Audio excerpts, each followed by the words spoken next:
more vengeance. No more war.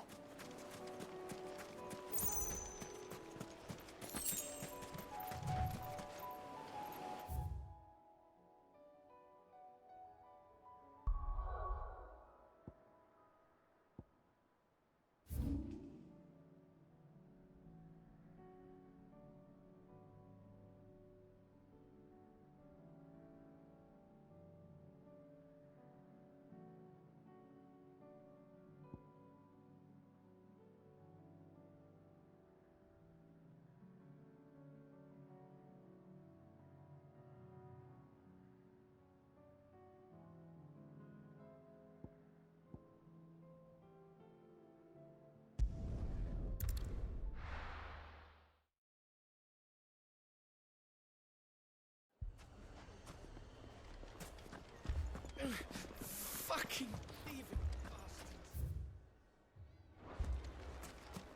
My shop. If I had my pickaxe, I would.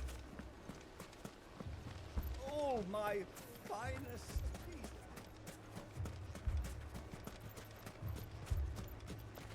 Are you looking for something in particular?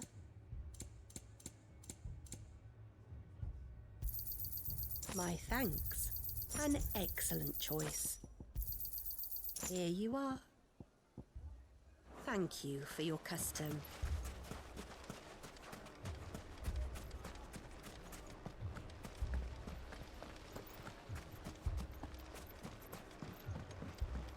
Mummy, I'm scared. Oh, I'm ruined.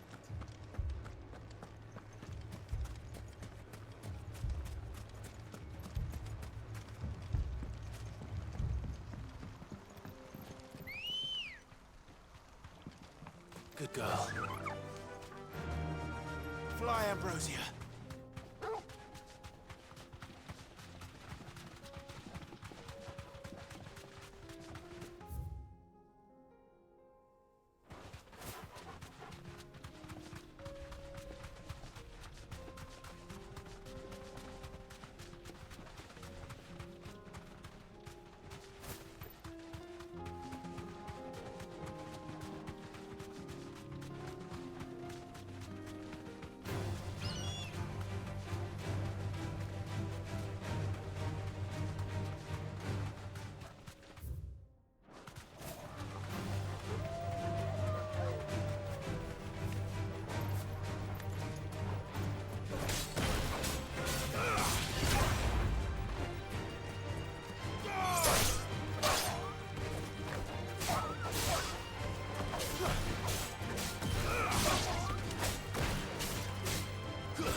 Finished.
This one's awake.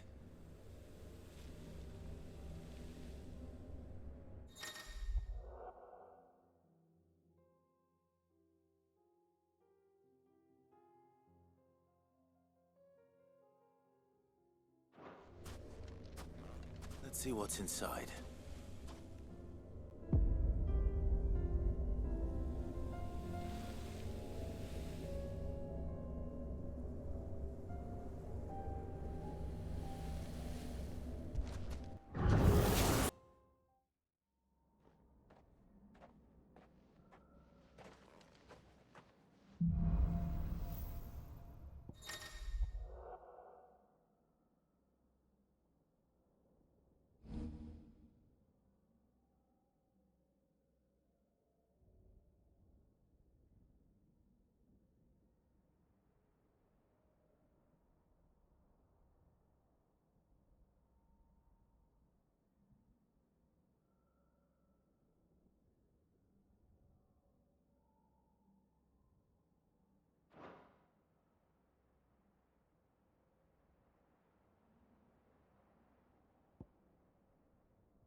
But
at least we won.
It's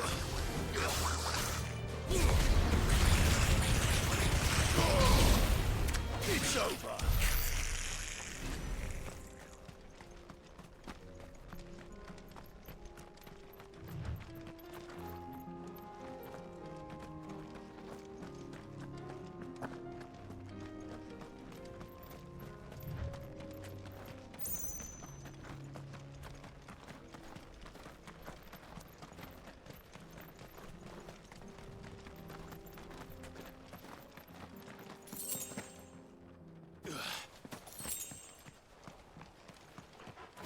This must have been a fishing village. Before everyone left.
beast isn't to be trifled with.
Let's go. Faster!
It's us or them.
Good girl.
Thanks, girl.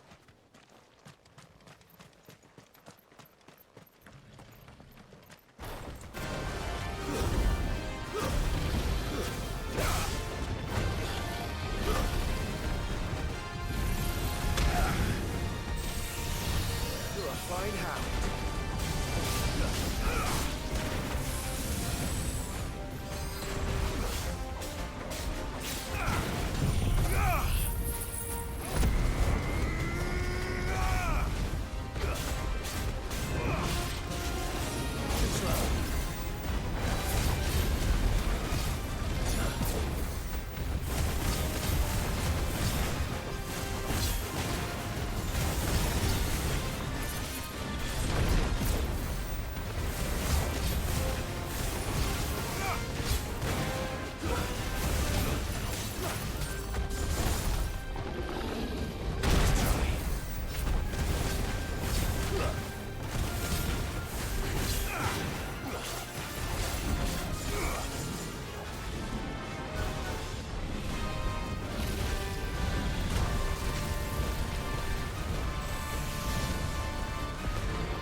Definitely not to be trifled with.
Clive. Go on then.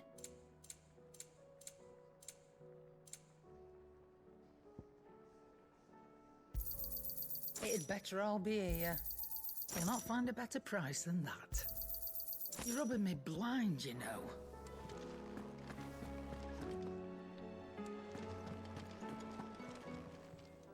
Still alive, are you? Go on then.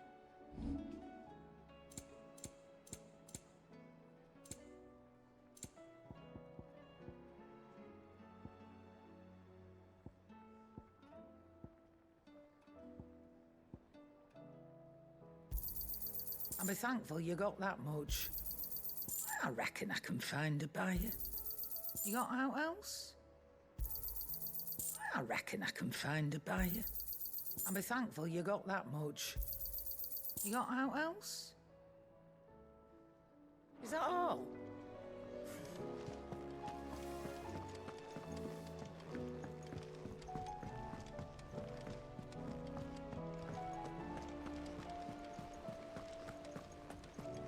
Did you see that? Tell me you saw that.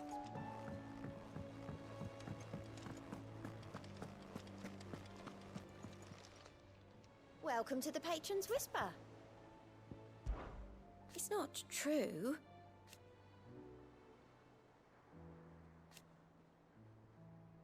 We've lost so much all...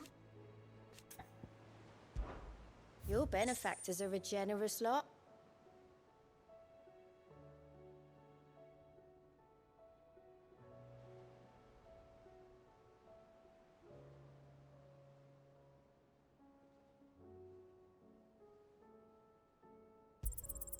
Here you are.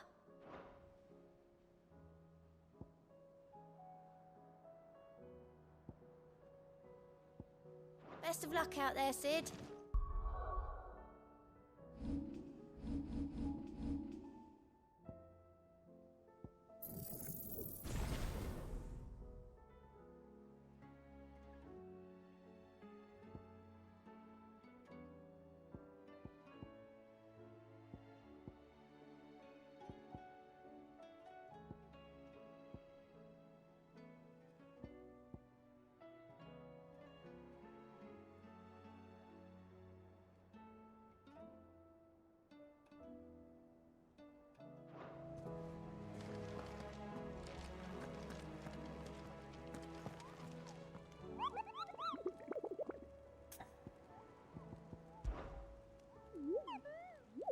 What did you find down there?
Ready, go?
Company.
Not the God's forsaken soul, eh? Only those who have nothing. So empty your pockets. Berserker front! Victory!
deserter turned outlaw.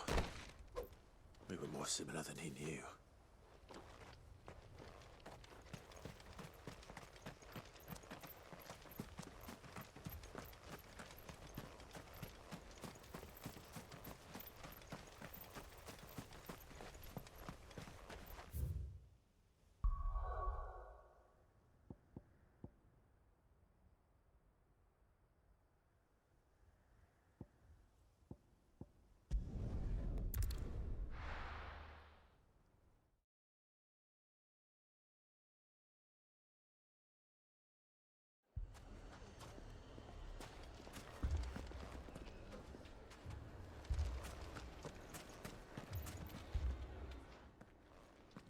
Sid, your new companion appears much more formidable than your uncle. Should I be worried? You haven't been introduced. Jill, Clive has told me much about you. All lies, I'm sure. Your Stolas said that Dalamil has a bandit problem. Indeed. Although, you're a little late. They left with our food and guild days ago. Any idea where they went? The desert's a big place. Your guess is as good as mine. But the fact is, I have more immediate concerns. What did you say to me? What did you say? Ah, as if by magic. Let's just say we've yet to reach a consensus about how to solve Dalimil's little problem. And at this rate, it won't be the actions of the bandits which prove to be our undoing. It will be our own. Now, I've tried reasoning with the dissenting parties, but even the Desert Hare has limits. Perhaps we could talk to them. What makes you think they'll listen to us? What makes you think they won't? She makes a fair point, Sid. And you won't have wasted much of your precious time if you fail. They're just across the courtyard.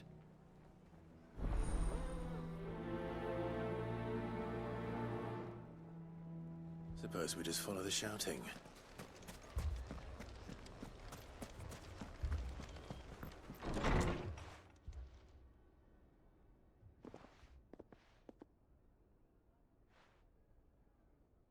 You wouldn't talk like that if it had been your men whose throats were slit.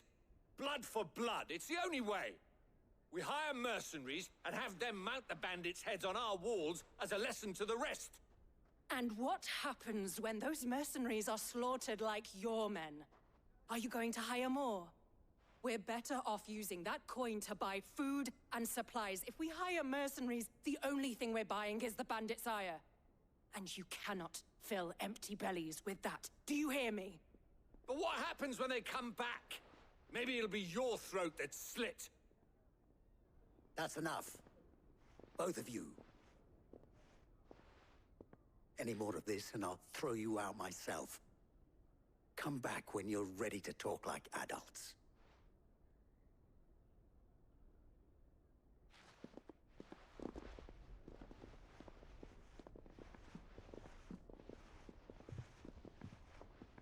Victor. What's he doing here? Sid. And Lady Jill. What brings you here? I was about to ask you the same thing. Costness is in chaos, and the markets have all but ceased to operate. The Briar's Kiss here in Dalamil is the only place I can reliably obtain supplies. I was here to do just that when Master Lubor told me of his troubles. He thought I might be able to talk some sense into these fools. But if you're here, I suppose his patience must be waning. Who are those people? Those were the thorns in Lubor's side. And the reason this place might be headed the same way as Costness. It's these accursed skies. The darkness is enough to drive a man to madness. Or an entire city, for that matter. We're still working on the skies. But in the meantime, perhaps we can find a solution to Dalamil's problems. I hope so. For all our sakes.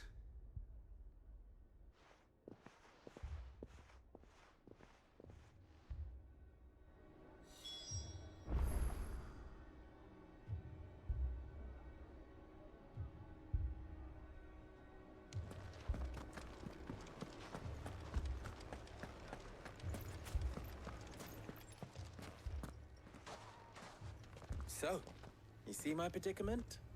What I saw was a room full of people who were angry and afraid. And with good reason by the sound of it. But if left to smolder, that anger and fear could set the entire town alight. My thoughts exactly. What to do?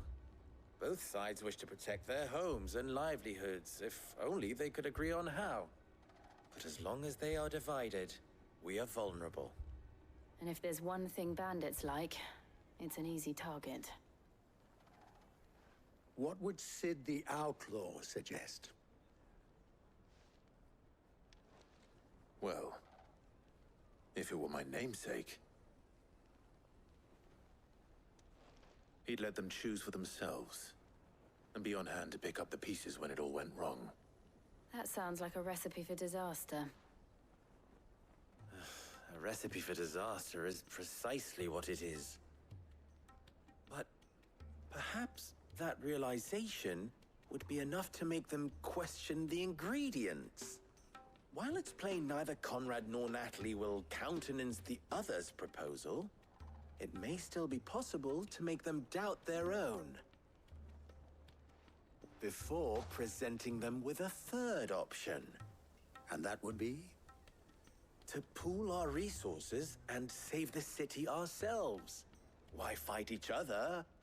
When all that fear and anger can be directed at the bandits. It appears we have a plan of action. Victor, pay Conrad a visit. See if you can't convince him of his folly. I'll speak with Natalie. As you wish. Your faces are not well known in this town. That may prove useful. Don't worry, Victor and I will do most of the talking. You need only play along. Play along? What he means to say is yes.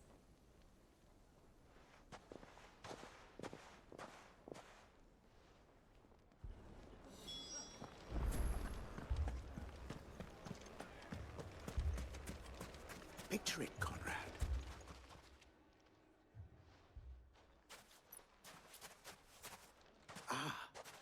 Here she is. The Lady of the Spear herself. Conrad, may I introduce you to Jane, commander of the Red Wings, the oldest mercenary guild in the Free Cities. A pleasure, my lady. The pleasure is all mine. As I told you, I summoned the commander here from Canver to inquire about a contract. Victor says you told him no. That there aren't any men left to hire. Is that true? True as the crystals cracked. Nobles came and claimed every last one worth his salt. And not just from us Red Wings. You know of the 7 high houses. There must be 2 swords assigned each one. Granted, we have a few boys left. If it's boys you're looking for. Well, Conrad, are you saying that Dalamil's finest cannot defend this town better than a gaggle of unblooded striplings? That a band of beardless youths could better avenge the deaths of your brave men than you yourselves? Absolutely not. We'll show those bastards who they're dealing with.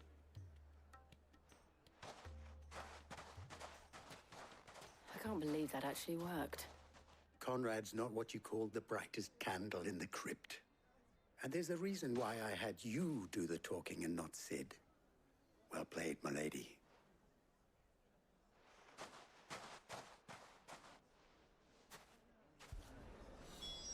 Then let us band together and show these brutes that Dalimil is not to be trifled with.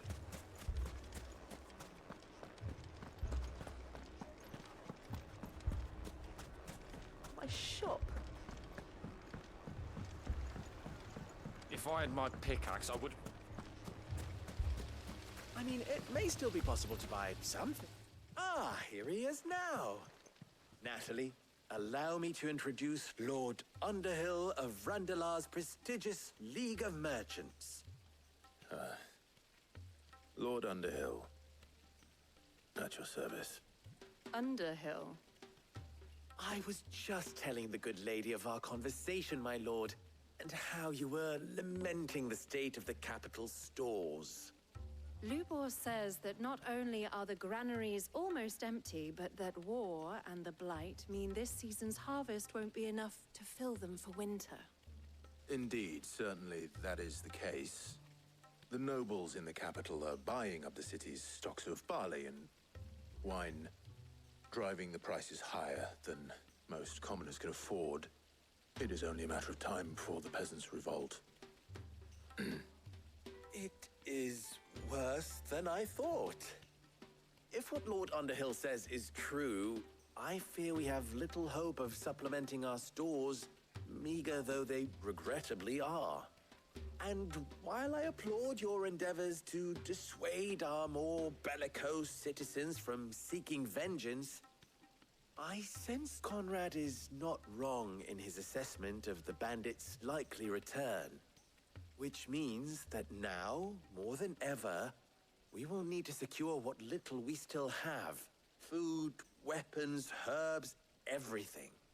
If our humble town is to endure not only this hardship, but those that are certain to follow, we must stand united. All right. If it will help to protect my home, I'll do it. But you needn't have gone through this charade.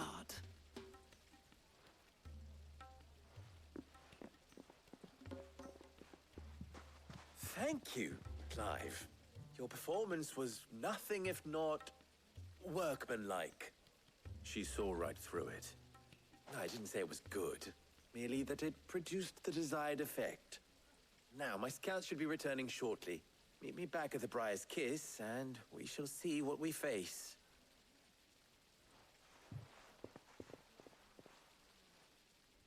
I'm not convinced our roles in this ruse were entirely necessary.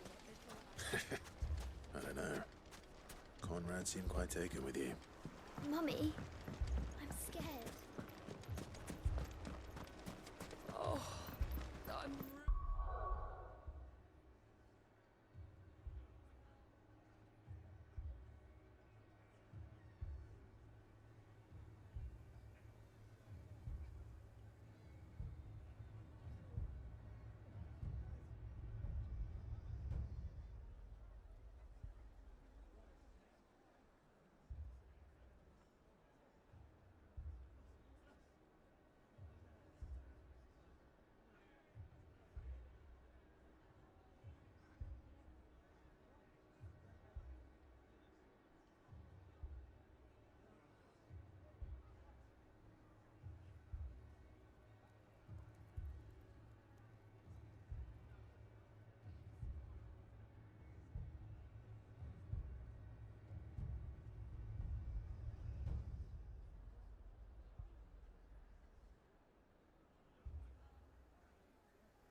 Good news, Sid. Both Conrad and Natalie have somewhat gracefully accepted their new roles. With time, they may even learn to... Time no longer appears to be the luxury it was before lunch. I take it your scouts found the bandits. Technically, it would be the bandits who found my scouts. It appears they march for Dalimil as we speak. All of them. You're not serious. They don't just want food, they want the whole damn town.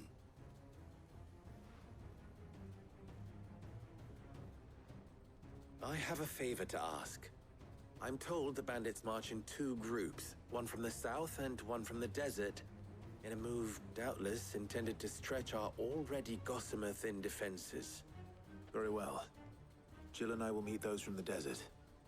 But what of the rest? The rest, my friend, the city shall fight. Together. The stakes, I concede, are high. But if this does not unite Dalimil, nothing will.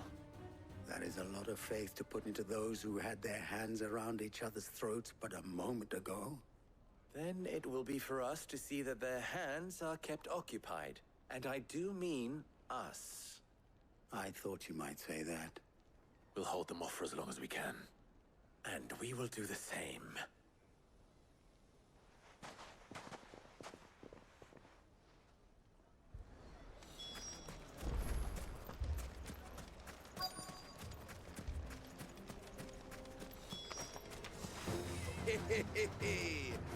The women folk have come to buy us. I'll take that one. Yours.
The townspeople.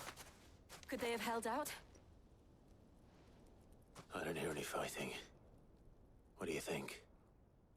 That we should hurry.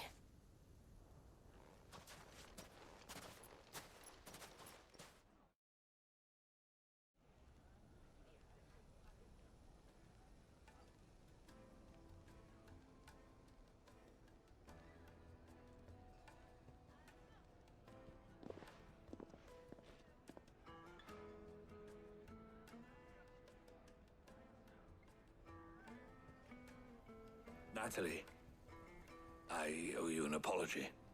You did well out there. The inn would have been lost had you not held the line. Without you, there would have been no line to hold. You saved us, Conrad. You saved Dalimil. We all saved Dalimil.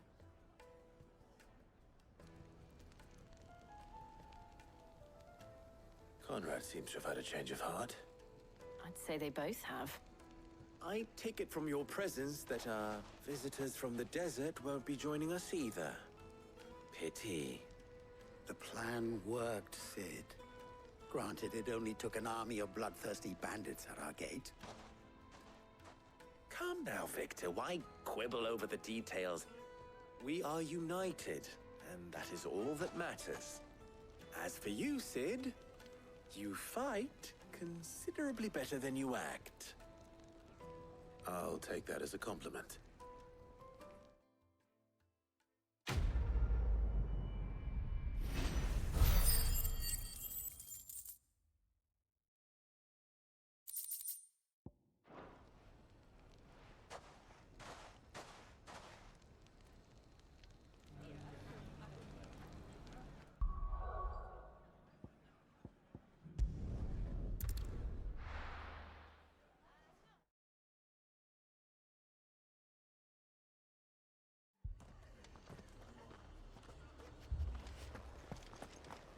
This man's gonna die if we don't get him to a healer.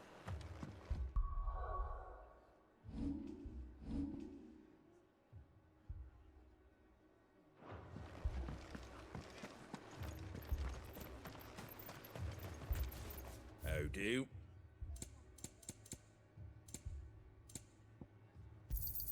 Thanks very much. Take care out there, eh?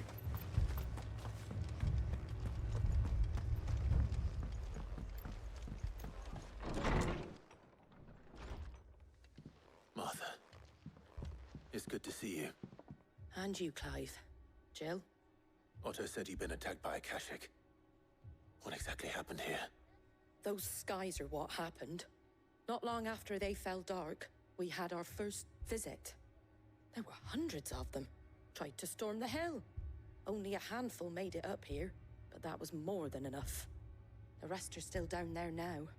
And while we have a few willing fighters holding them back, they're sorely outnumbered.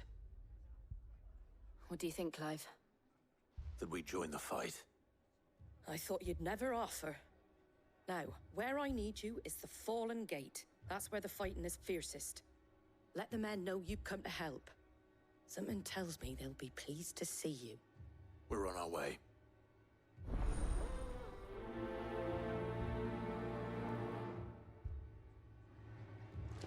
Do you think there were as many as Martha says? More.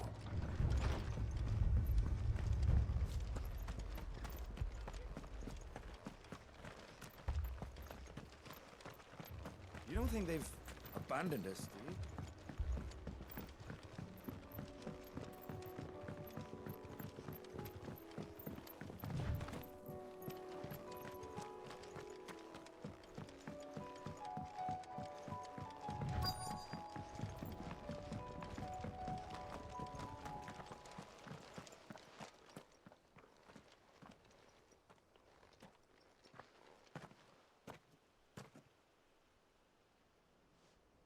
Clive, wounded.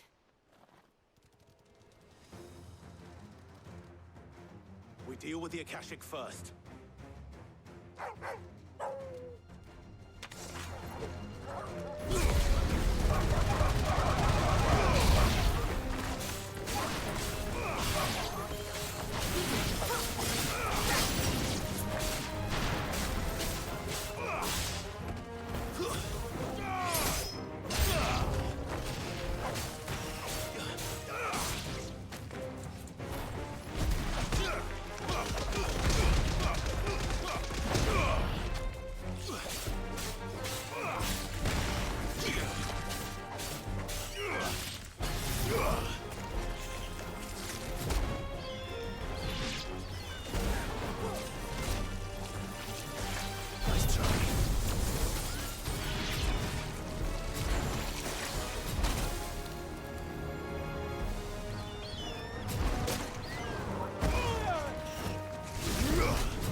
These men don't have the look of hired swords.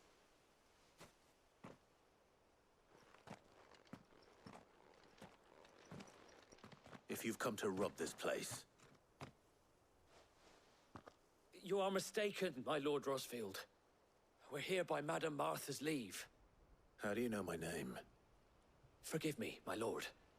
There wasn't time for introductions. We're with the Guardians of the Flame. Wade's men? But how did you come to be here? Where is your commander? Sir Wade left earlier with a scouting party to find out where the Akashic were coming from. Did he? Take your wounded back to the inn. Martha will see you're looked after. We'll join you anon.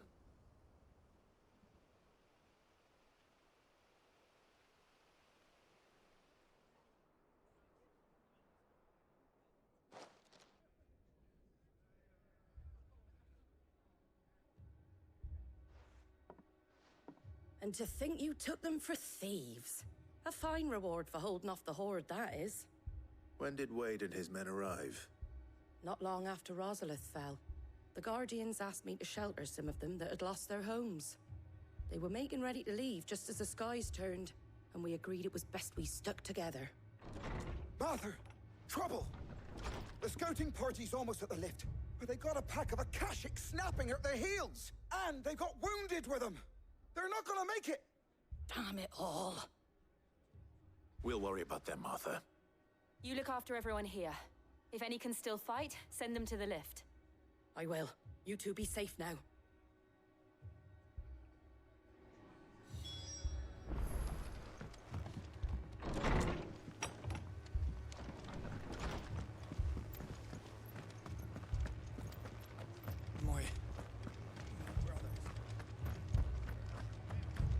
My dogs.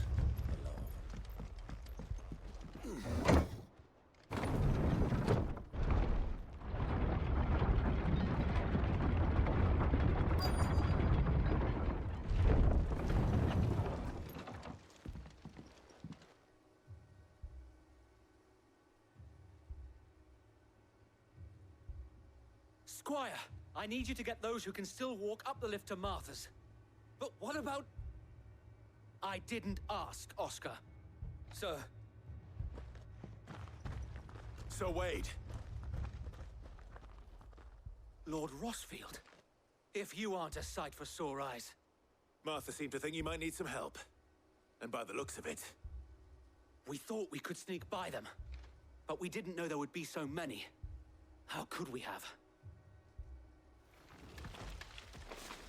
Behind you!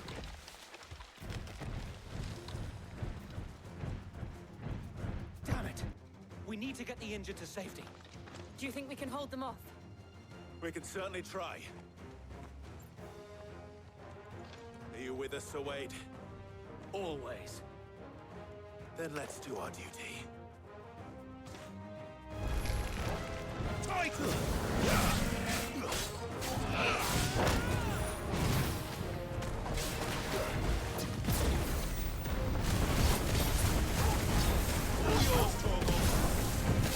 You're finished.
try.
Is anyone hurt?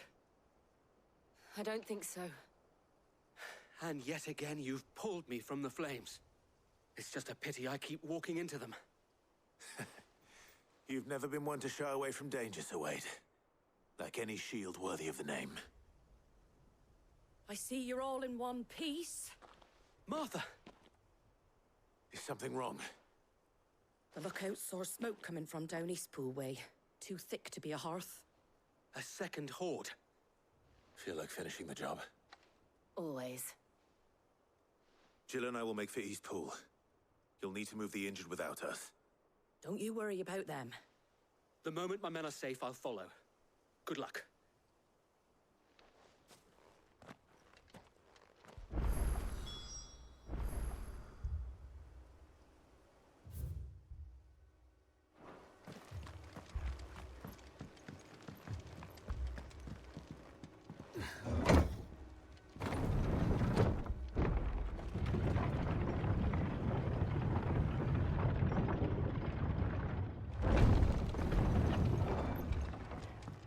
Mad dogs.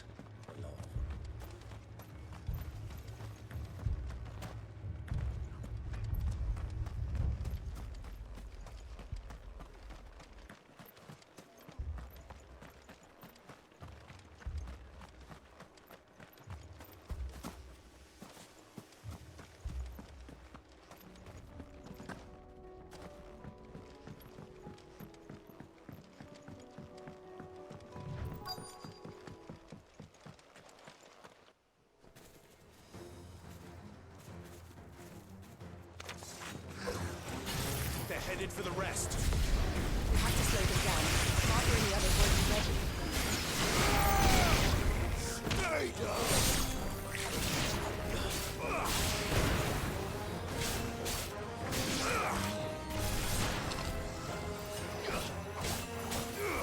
It's over.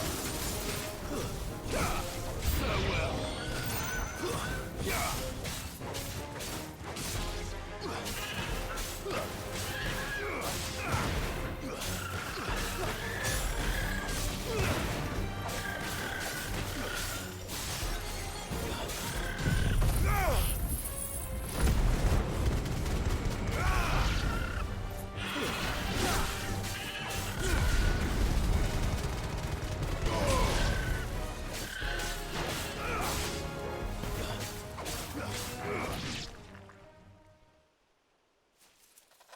Something's coming.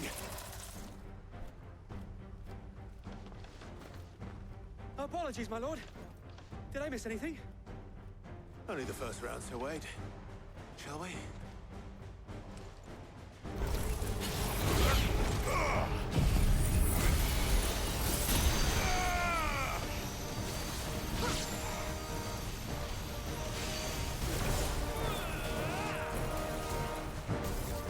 Too slow. Let's try.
Do you see any more? No. I think that was the last of them. But it won't be long before the next lot arrive. Then we make for Martha's while we can.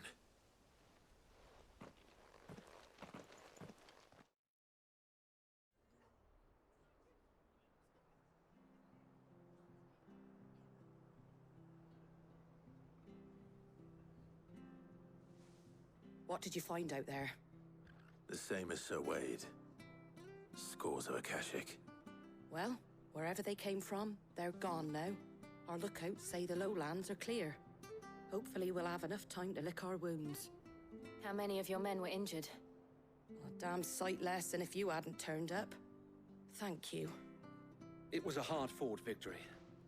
But as long as the skies remain dark, I fear the Akashic's numbers are only going to rise. It's not a matter of if the Horde will be back, but when. And whether that's sooner or later, we'll need to be ready. The inn here affords a good view of the land, and is easily defendable. I'd like to make this one of our outposts. What do you say, Martha? You'd have more men to guard the rest. Well, when you put it like that, of course they can stay.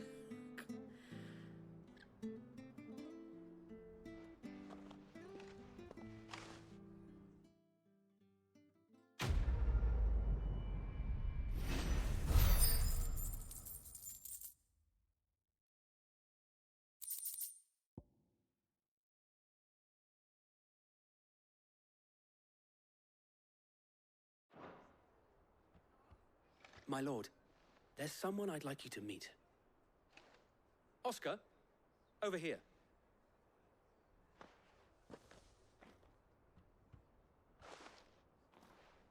It is an honor to make your acquaintance, Lord Rosfield. I am Oscar. Oscar of House Murdoch. Murdoch? I wasn't aware the Lord Commander had children. Oh, he didn't. But his brother, my father, did. I am Sir Rodney's nephew. Well, go on then. It's not for me to ask him. Yes, Sir Wade.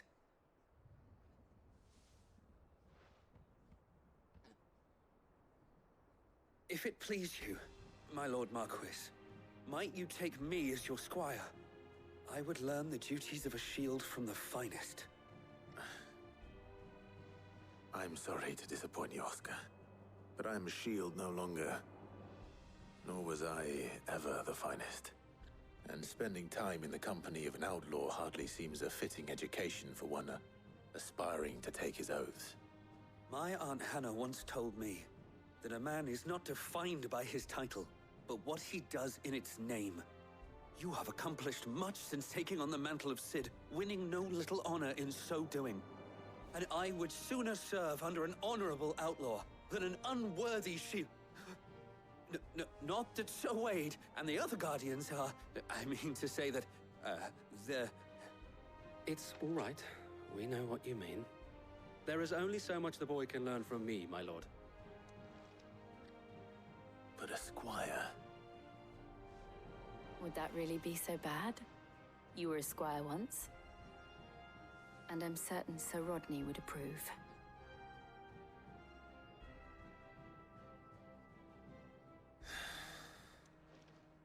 Know that I'll show you as much leniency as your uncle showed me. I would not have it any other way.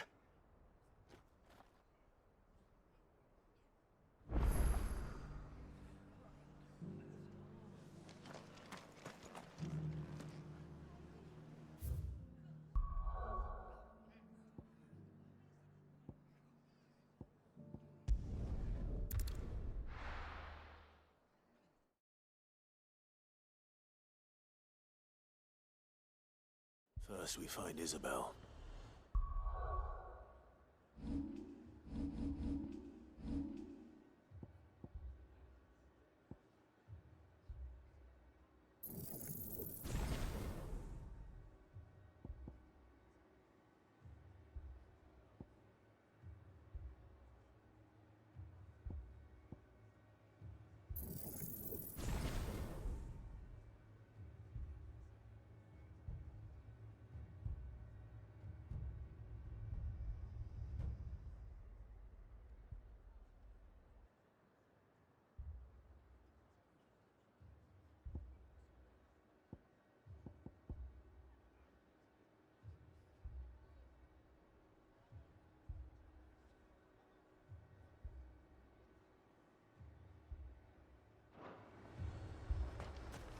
bloke saying he saw ghosts.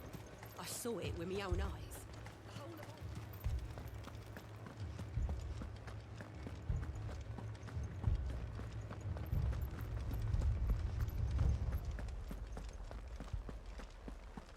I can't do it.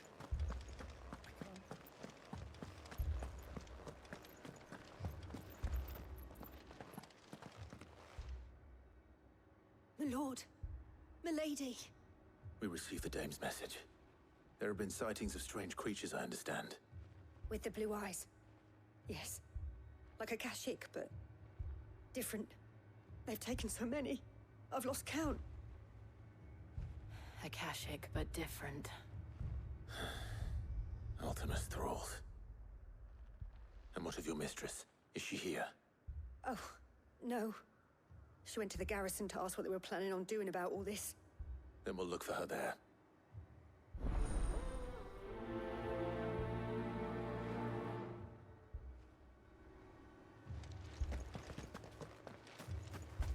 More arrived from the capital this morning.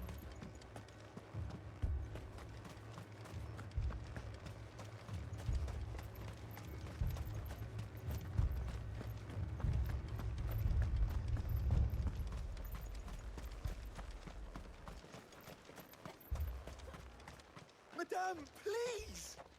Half the garrison's been slaughtered by those things. We lost the captain this very morning. We've tried requesting reinforcements, but there's been no word from the capital or the Dominion in days! What more would you have us do? I would have you do your duty. Those at the Vale look to me for protection. And protect them I shall. Because they are my charges, and that is my duty. In case you have forgotten, the people of this town are your charges. But more than that, they are your people.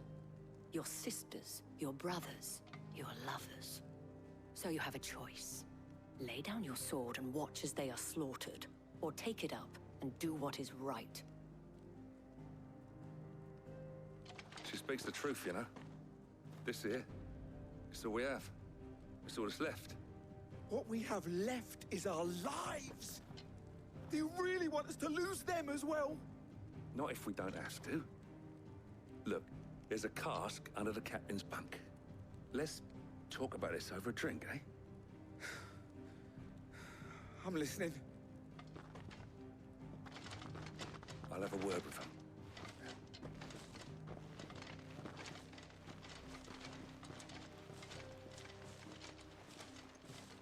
Ah, Clive.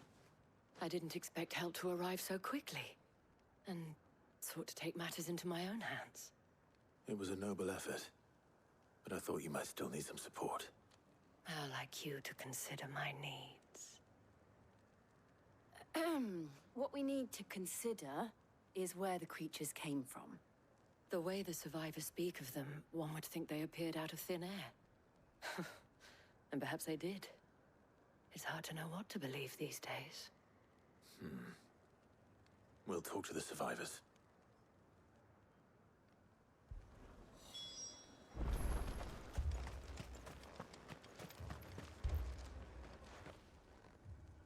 You're a pikeman, yes? What happened? I've got family in Moor. I heard the flood was spreading, so I went to see if they were all right. And a pack of them glowing things found me in the meadow. I ran for my life. I never did get to the village. Leave that to us.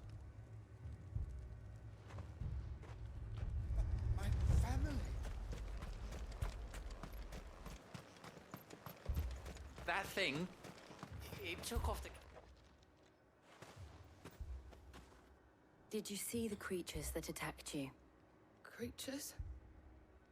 Yeah, they came out of nowhere. They went for Joseph first, then me, and then they were just gone. Do you remember where you were? On the road from Oriflamme. We just passed Moor when... Where's my Joseph? It's all right. Just rest now. At least we have an idea of where the thralls might be now. We should head for Moor.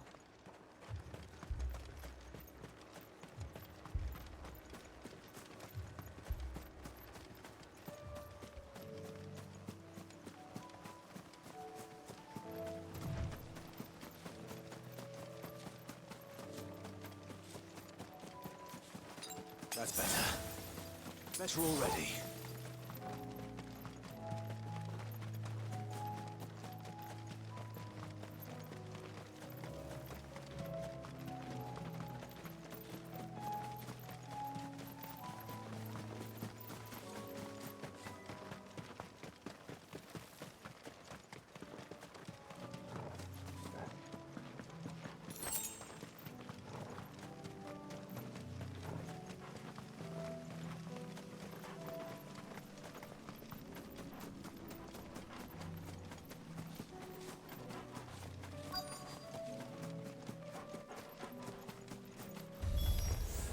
Clive, look!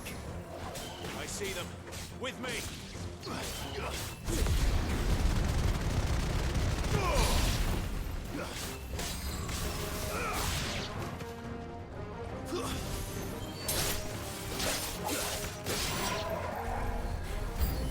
Should I cry? Save your strength.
Do you think there are more?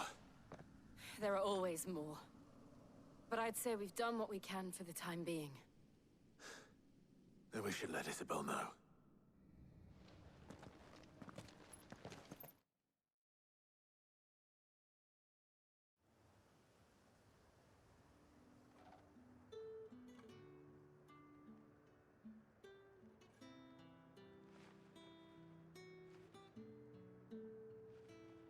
You have the town's thanks. Don't thank us yet. There will be more. Many more. And you'll need to be ready for them. Oh, we shall. Isn't that right, Captain? Yes, milady. The garrison will be ready. Philippe here has convinced most of the men to remain at their posts. For now, at least. Hearing that the Dane would look kindly on any man who committed himself to the task certainly didn't hurt. It's not the most selfless of motives, I'll admit. But whatever it takes, eh? Now me, I never needed convincing. I became a soldier to protect the people I love. And the people I love include the one standing before me. Handsome and chivalrous. Now, if you don't mind, I have sentries to post. Milady.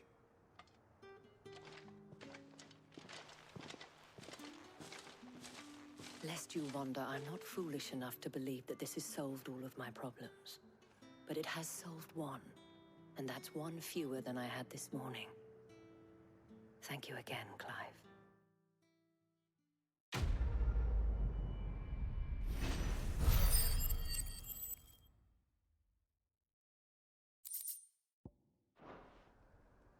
Our friends seem to have things under control. For now, at least. Let's go and put Otto.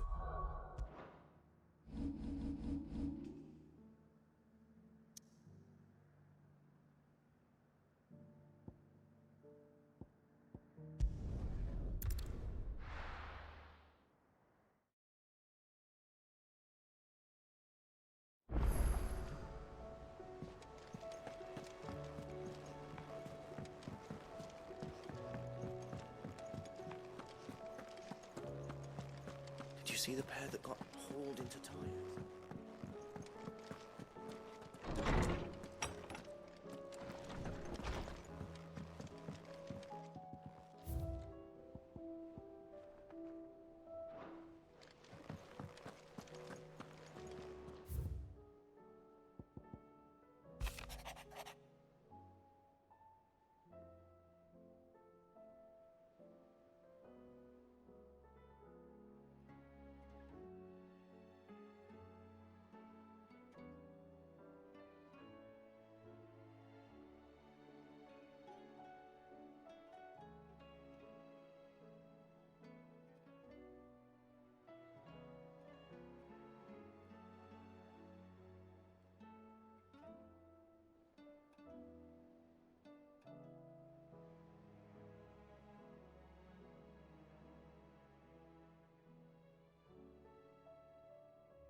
Welcome to the Patron's Whisper.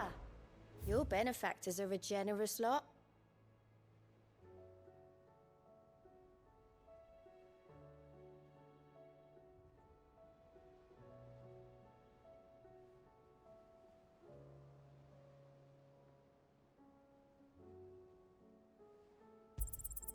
Here you are. Come again. I may have more for you. Was wondering when you turn up. Had ours from all our friends thanking you for your timely intervention. How is it you always manage to arrive at just the right moment? Luck, I suppose. Any word on the rest of the realm? Let's see. Storm's still crying out for Mother Crystals. The nations are still in chaos. And the skies are still the color of a kick in the kidneys 2 days on. So... Right. Clive, we knew this was going to happen. Well, not the bleeding skies part, but you take my point. Now's not the time to second-guess yourself. Now's the time to visit the infirmary. Talia says your brother's awake. Thank you, Otto.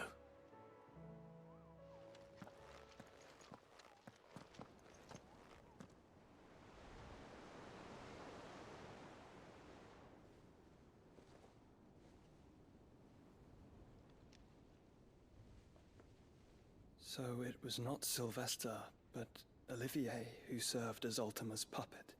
And when Dion learned of this, he sought to slay the fiend.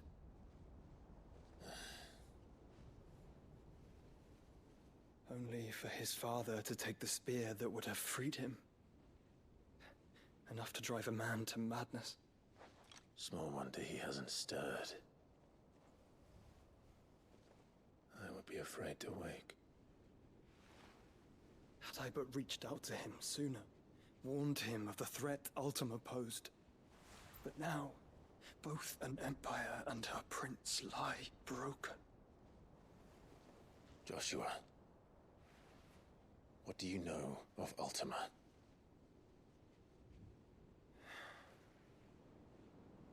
Very little, I'm afraid. Despite my best efforts. 18 years ago, as I lay buried beneath the rubble of Phoenix Gate, 'twas not death who came for me, but another. And it was while in my rescuer's care I first heard of Ultima. I've been chasing his shadow ever since. Ultima is driven by some deep, dark purpose, and for whatever reason, it would seem you are crucial to his designs. He will stop at nothing to have you, even if that means toppling an empire. But why me? What possible use could I be to such a creature? That is one of many answers that have eluded me. Yet, I am certain of this. It is not mere chance. You were chosen for a reason. All dominants carry within them the might of an icon. Nigh limitless power that is at once acutely limited. I wield fire, and only fire. And I only ice. 8 wardens for 8 elements. But you, Clive. You are different. You're special. Your abilities begin with the flames of Ifrit. But they do not end there. The fact Ifrit can even exist goes against everything we thought we knew of dominance. Perhaps Ultima has been waiting for one such as you, whose potential is truly limitless. I've encountered that thing several times now. If it or he, as you say, needs me, why hasn't he claimed me as he did the boy? Were I to hazard a guess, I'd say the two of you are somehow incompatible. His mind not properly attuned to your body. His mind? Mind, awareness, spirit, call it what you wish. But I believe Ultima to be an embodiment of the concept.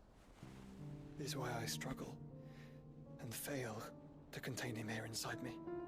I'm sorry. Inside you? With every setting sun, I feel my strength wane. And though the Phoenix's flames mend the prison I have made for Ultima, they do so at a cost. We must find a means to bring an end to him before I meet my own. What were you thinking? It was that or let him take Clive. And I've always had a soft spot for my brother. But that doesn't mean you should sacrifice yourself to save me.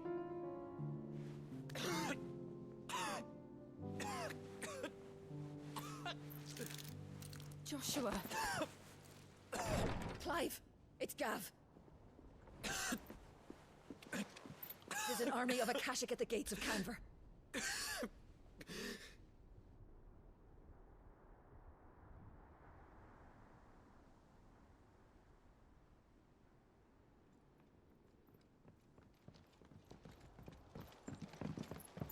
Well, what's the short of it? I thought Tyre told you. The capital of the Free Cities is under siege by an army of monstrosities. The City Guard are doing their best to stem the tide, but numbers ain't on their side. What of Lord Byron and Mid? Were they able to escape? No, but they're all right for now. They're hiding with Gav at midship. We have to get them out of there. And we shall. Otto, prepare a Stolas. Tell Gav to stay exactly where he is. Understood. Vivian, what's the swiftest route to the Free Cities? That sounds like a question for the map. Look here. This road, through Tabor, should provide the least trouble. Good. What a coincidence. Tabor is exactly where I'm bound. Joshua, Bed is where you should be bound.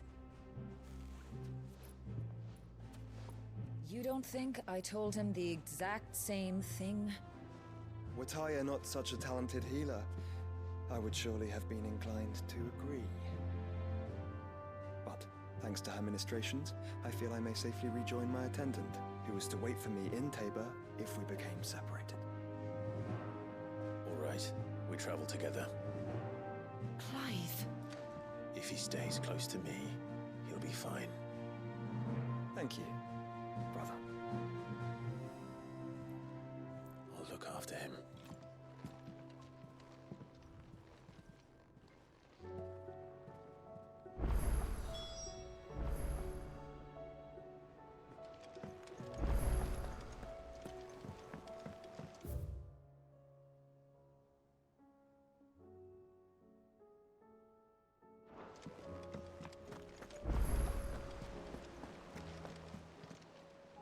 How are you doing? Anything catch your eye? Seen enough? Are we even safe here?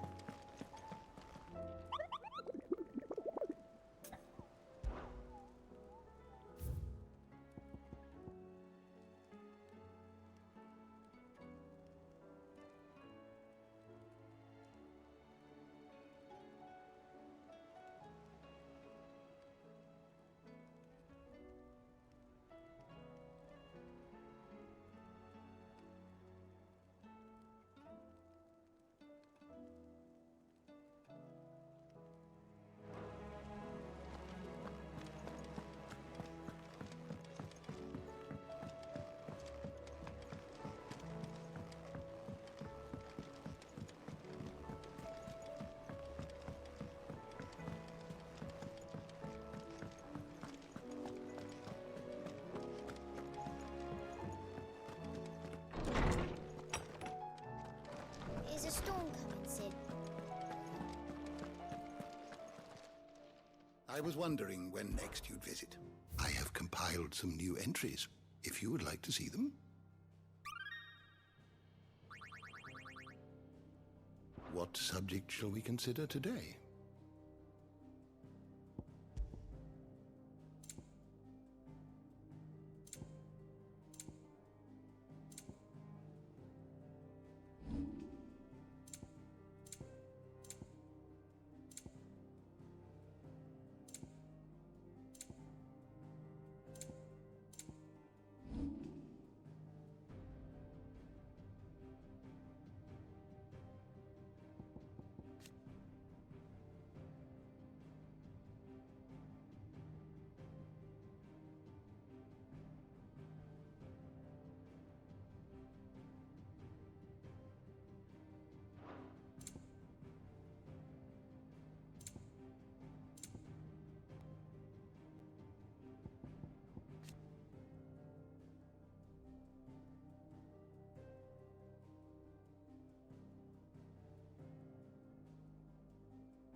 always welcome, Clive. Sid, perhaps you can help me solve a mystery. I can certainly try. Who's gone missing this time? It's not who, but what. Mid's scales, the ones she made for her workshop. I borrowed them to teach the little ones about weight, and shortly after the lesson, well, they vanished. My first thought was that they'd taken them off somewhere to play, but when I asked, they swore they had nothing to do with their having disappeared. Which almost certainly means they had everything to do with it. Perhaps a visit from Sid will jog their memories. I think it just might. Thank you. I don't like to imagine that my pupils would lie to me. But if they have, I'll have no choice but to discipline them accordingly. They were in the atrium when I last saw them. As always.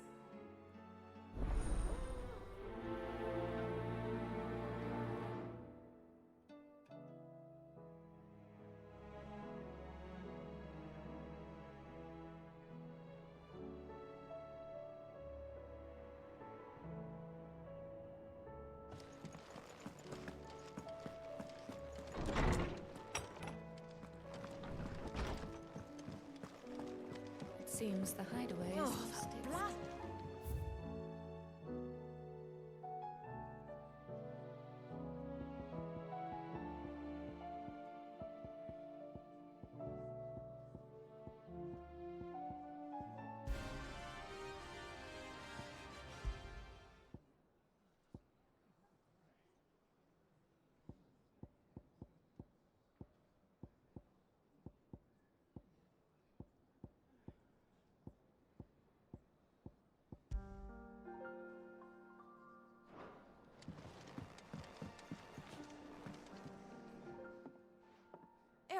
You put me in this situation, Clive. You can bloody well get me out of it. I need a hand with a recipe. Are you sure it's me you're looking for? I'm not much of a cook. I'm all the cook will be needing, thank you very much. What I want from you is a little of your time, right? Oh, and perhaps your sword. You remember Ivan's stew, right? Well, despite the look of the thing, and that awful stench, people wolf it down. So I thought I'd try making one of these supposed masterpieces myself. Had a peek at the book and gave it a go, but, well... It wasn't as straightforward as you'd hoped. Ivan had the same problem. Yeah, but this is my blooming kitchen, and I will not be outdone. So if you don't want to be seen as playing favourites, I suggest you lend me a hand. I've never been one to play favourites, Molly. And I would be only too happy to lend you a hand. So, what's on the menu this time? A fried mortress of skyworm. That's one heck of a name, innit? Recipe seemed easy enough to an old hand like myself. Thought I'd followed it to a T. Only, turns out skyworm livers and drake's mint are not what I thought they were. At least I hope they're not, given the rancid mess they made. Ivan said the recipes in the culinary pilgrimage date back centuries. Who's to say the ingredients even exist anymore? Ah, that's a question for a scholar, wouldn't you say? Perhaps you know of one? Kindly old fella who haunts the shelves, maybe? Fine. I'll go and speak to Harpocrates. Perhaps he'll know something. And if he does, I'll see if I can find your ingredients for you. You do that. Lest we forget, you've got a reputation to uphold.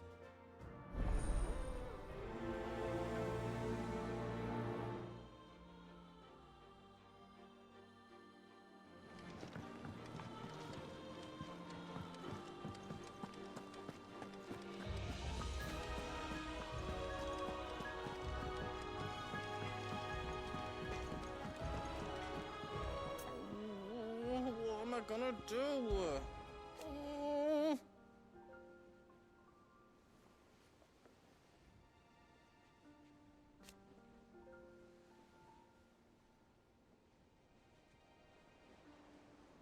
But no more.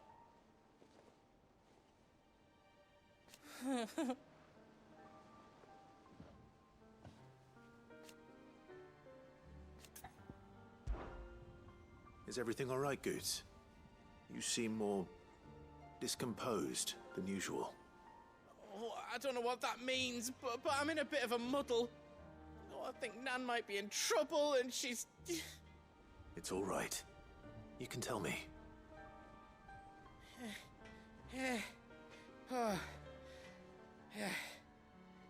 There was a trader came by.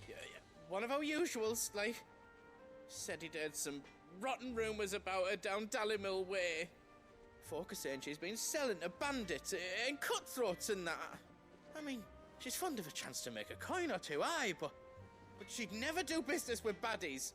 Especially not the kind who go hurting people who haven't done out.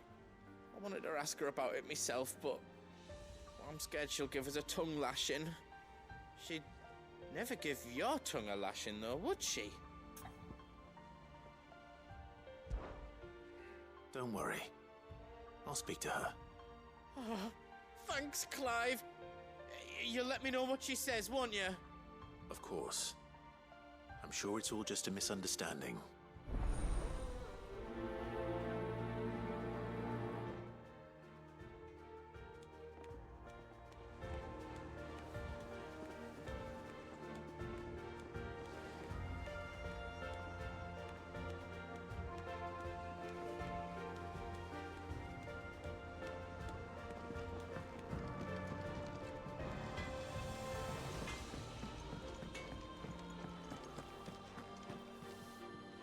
Lady Karen, how's business? Not nearly as foul as the weather. You're doing good trade then? Both in and out of the hideaway? Can't complain.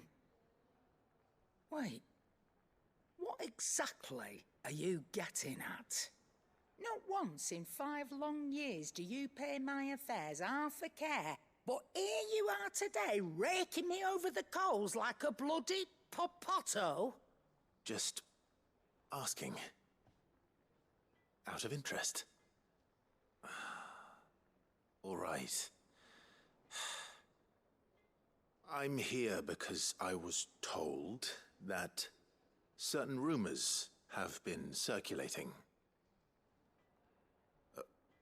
About you selling weapons to brigands. Oh, are you? And who was it who knows me so well as to tell tales of my evil exploits? I didn't exactly hear firsthand. All I know is that someone in Dallimil has been spreading word to that effect. And what? You believe it? You think I'm profiting off the blood of innocents, do you? Look, I've done things I'm not proud of. Might be there were a time when I turned a blind eye to the wretchedness of the world so I could line my pocket. But that woman is no more. And you'd know that if you'd ever paid the slightest bit of notice. You're right, Lady Karen.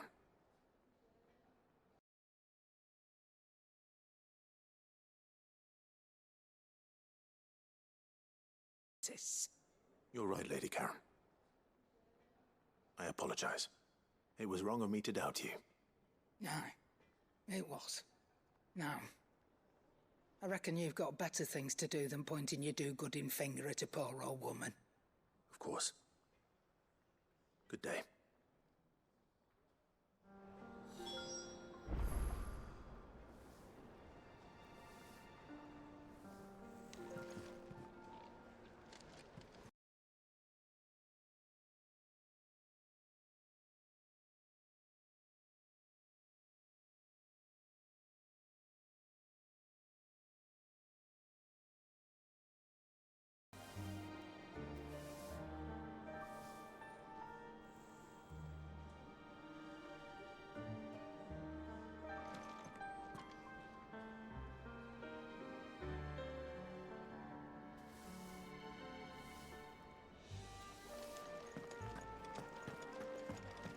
Seems the hideaways.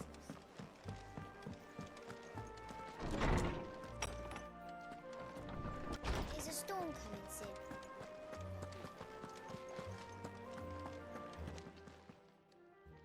Lawsman Harpocrates. I've come to pick your brain if you don't mind. It's about the book you lent Ivan. Ah, Valisthea, A Culinary Pilgrimage, a classic. One of my favorites, in fact. The young man did a wonderful job with the Chancer's stew. I do hope we shall be able to sample more such marvels in due course. That's actually why I'm here. I don't suppose you know where I might find skyworm livers and drake's mint. Ah, so the fabled Sanbrequois delicacy is next on the menu. Delightful. The descriptions of fried mortress never fail to make my mouth water. Now, skyworm is a somewhat antiquated name for the wyvern, their ground livers being the paste from which the mortress is made. Dragon livers. How very Sanbrequois. One would have thought the disciples of Bahamut would have a touch more reverence for their icon's brethren, but apparently not. I believe the specific dragon the recipe demands is the blueback wyvern, said to be the very color of the sea beside which it resides. So we know where to look for our liver. But what about the drake's mint? Saint's bonnet in contemporary parlance, a herb which grows along the North Reach coast. I gather that one can locate the cheerful yellow flowers by their heady scent alone, so I'm sure you'll have no trouble finding them. I may add that people once believed game was best served with the flora that sustained it in life, in which regard fried mortress of skyworm is undoubtedly a typical dish of the time. Meaning that if I find one, I find the other. To Northreach, then. Best of luck, Clive. And do save me a bite once the dish is complete.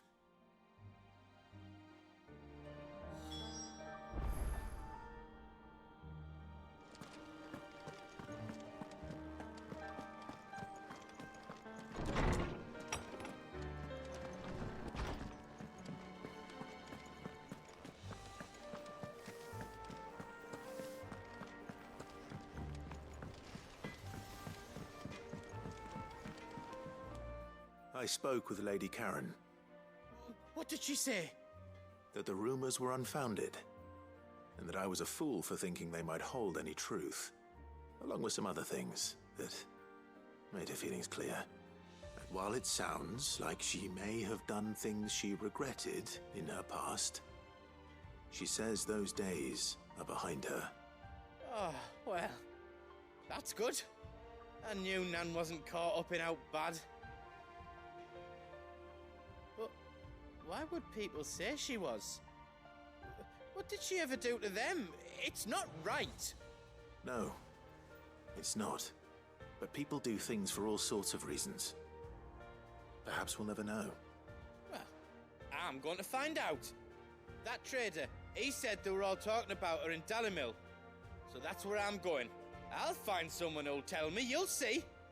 Are you sure that's wise? Whoever's spreading these rumors means Karen ill. Oh, right. But that's why you'll be coming with me, isn't it, Clive? I suppose it is.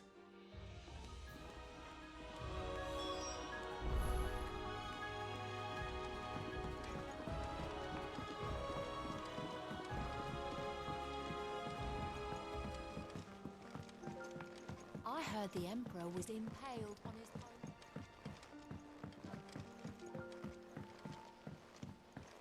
We're all gonna die! You hear me? What do you reckon we should do? I say we should just...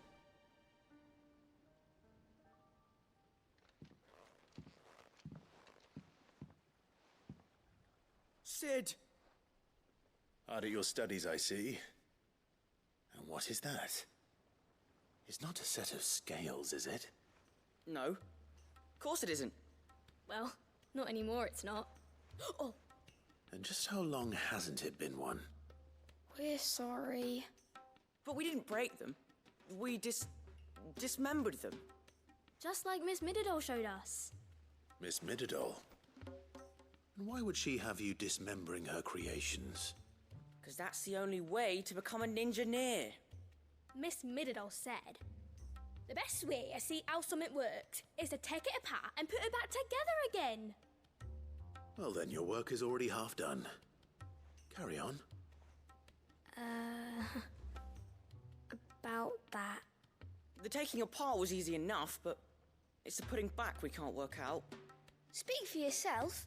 The heavy thing goes at the bottom. Then... then... You three need to learn to take responsibility for your actions. So let's have a look at these paths with fresh eyes, shall we?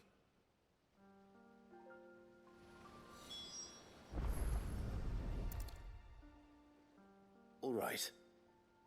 Everything here was once part of Miss Midadol's scales. Every piece has its own role to play, and each is just as important as the others. If even one of them is missing, the scales won't work. So let's think about what those roles might be. You already know one of the pieces. The body. Its role is to support everything else. But what of the others?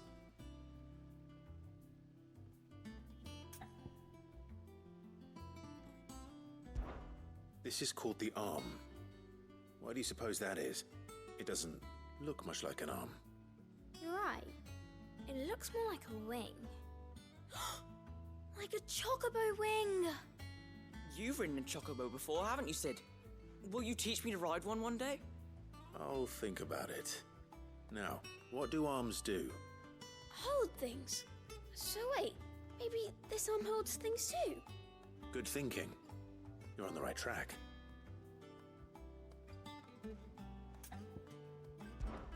These round parts are called the pans. You all know what a pan is, don't you? I do. Molly uses them in the kitchens to fry bangers. But these aren't for frying bangers, you idiot. They're for weighing stuff. But what if I wanted to weigh Goots? I don't think he'd fit on that little thing. Probably not. What are the chains for? Holding the pans up? Well spotted. Which means something must hold the chains up in turn.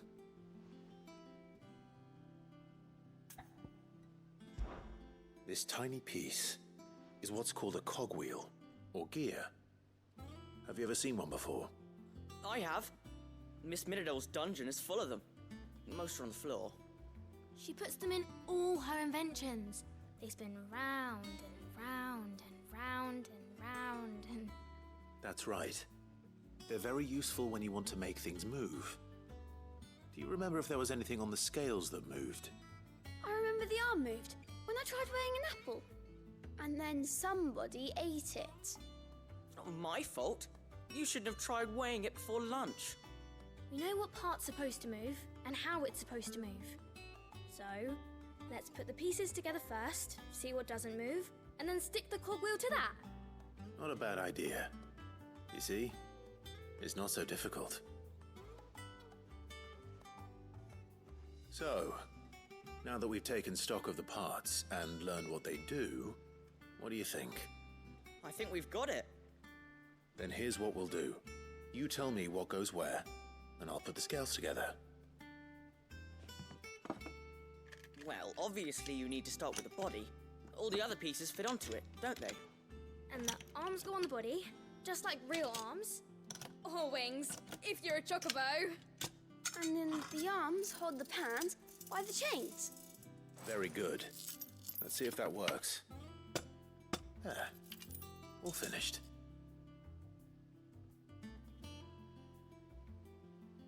Yes! We did it! Well, with Sid's help. Oh, I just put the pieces together. It was you three engineers who showed me how. That's right. We're Miss Midadol's hares. Her hairs? Yeah, hares for the future. She's showing us her secrets now, so we can help out the hideaway when we're older. What do you think, Sid? Are we almost ready? With a little more help from Miss Midadol and Miss Shirley, I'd say it won't be long at all. You hear that? It won't be long. Until then, though, do try to be honest with Miss Shirley.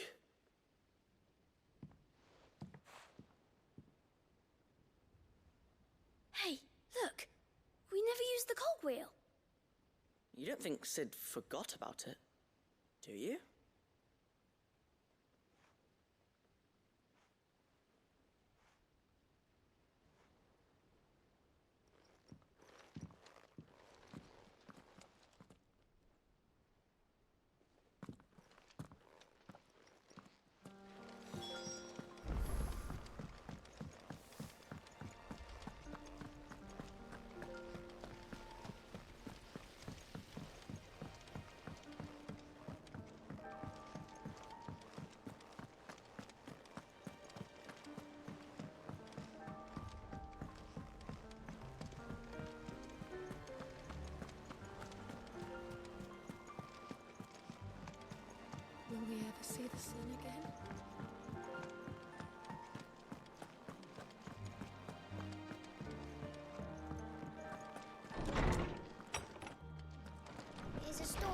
Sid.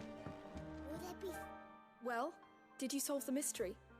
It was as you thought. The children had the scales, or the parts of them at least. They dismantled them to see how they worked. Oh, no, Mid will have my head. Thankfully she won't. This might even have been her idea. Although I was the one who ended up teaching the lesson. I'm so sorry, Sid. I know how busy you are. I shall see that the children are properly punished. Please, there's no need. Mid seems to have taken the three of them under her wing. She's even calling them her heirs. She'd have them follow in her footsteps. And her father's. I see. Sid, do you know why Mid has been spending so much time at the Hideaway of late? She told me it was because her studies have been interrupted by events in Canva. Is that not true? No, it isn't. The university offered her a commission.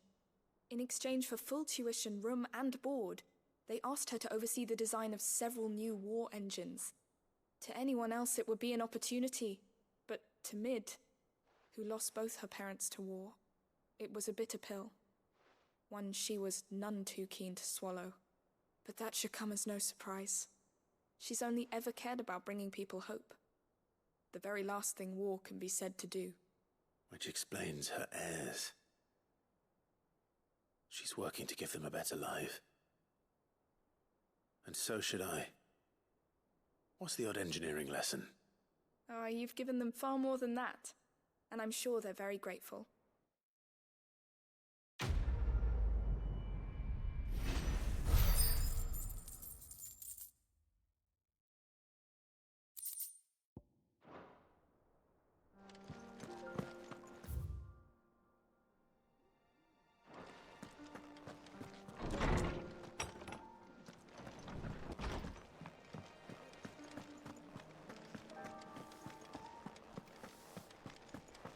Did you see the pair that got hauled into time?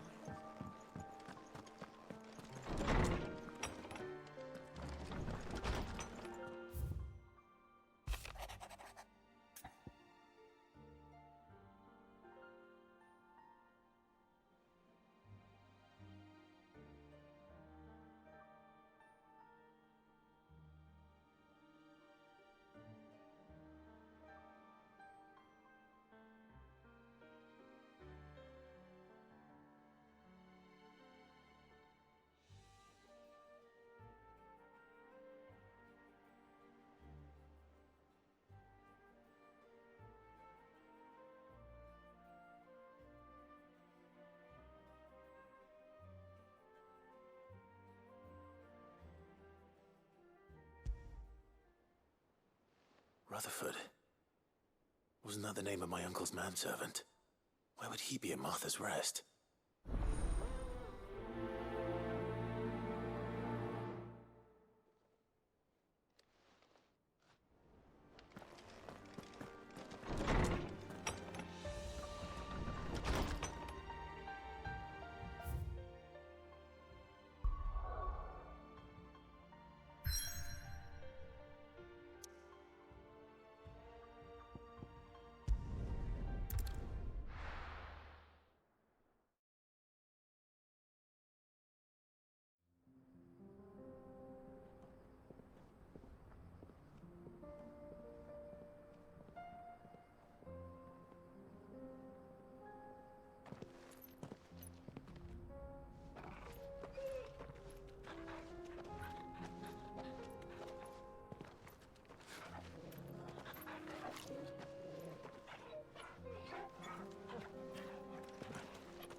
It's like a dream. The four of us out walking like we used to. Enjoying this, are you? Gav and the others could be in danger as we speak. You're right. I'm sorry. Yote is a fine scout.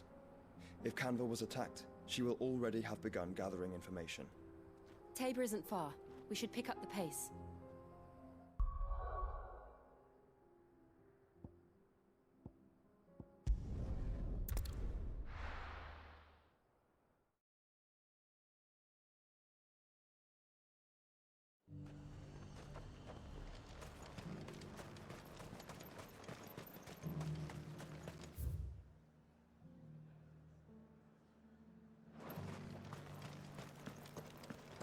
There were ghosts at the gates not days ago.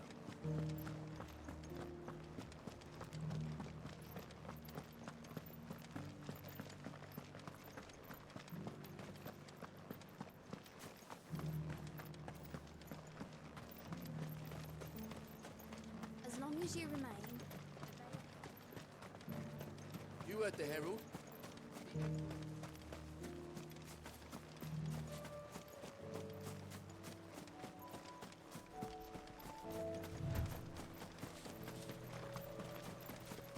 Hippocrates said I should be able to find what I'm looking for somewhere nearby. Bright blue dragons and bright yellow flowers.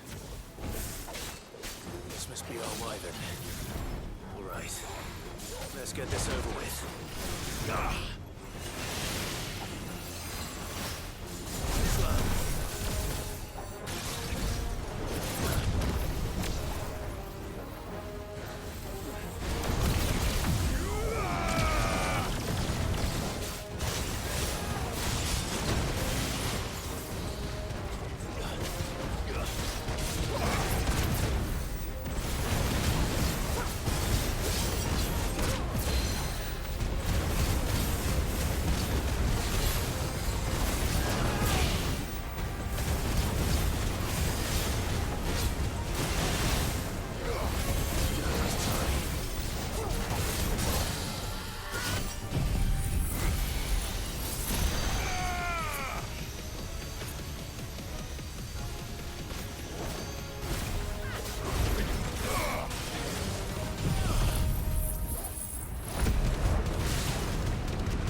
That's the wyvern's liver. Now I just need to find the herbs. Bright yellow with a heady scent.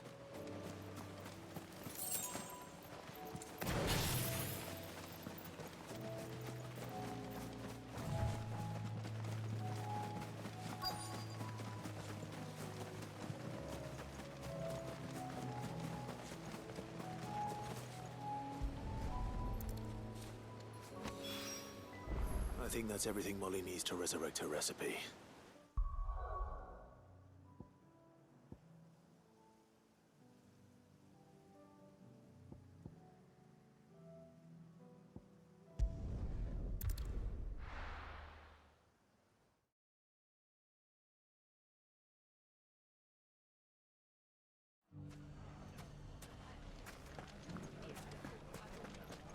The bandits may be known. Look what they've left us. It shouldn't be too hard to find goods. The gentleman of the town guard, Mr. Rapp. Could be I know something more. Clive, listen! I found someone who says he's heard the rumors about Nan. Have you? Go on. Tell him what you told me. All right. It's like I said. A wizened old crone by the name of Karen's been selling steel to whoever will pay her price, be they knight or knave. Says the more swords and spears she puts in people's hands, the more war they'll wage. And the more war being waged, the more call for swords and spears. And who will they all turn to keep them in steel? Why, the good Reaper herself. And you've seen this Reaper at work? Aye, it just so happens I have. You'll find her right here plying her trade most days. Here in Dalimil? Where exactly? She has a stall here in the market, but if you're not the patient type, you can probably find her at her storehouse on the edge of town. But it'd be a bolder man than me that braved that particular nest of vipers. Feeling bold, traveler? I hope so, for your sake. Now, if that's all, I have places to be. Sorry to have kept you.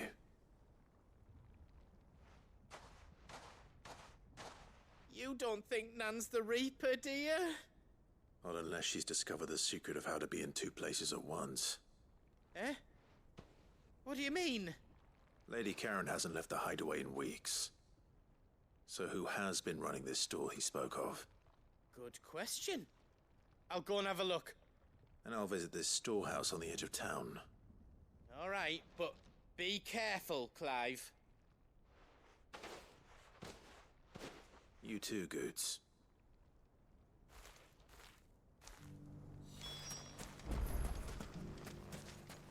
The finest sellsword? Fuck!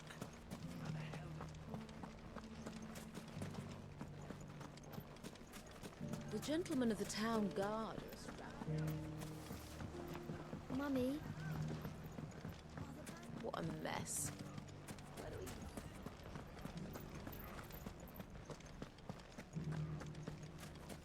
You fought very bravely.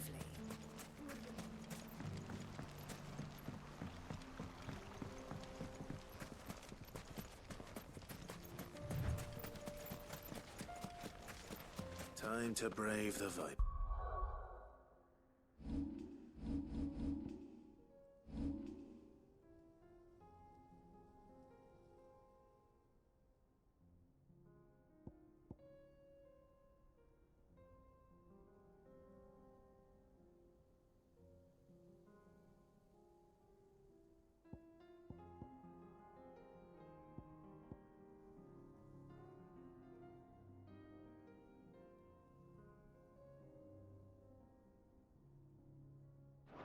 Nest.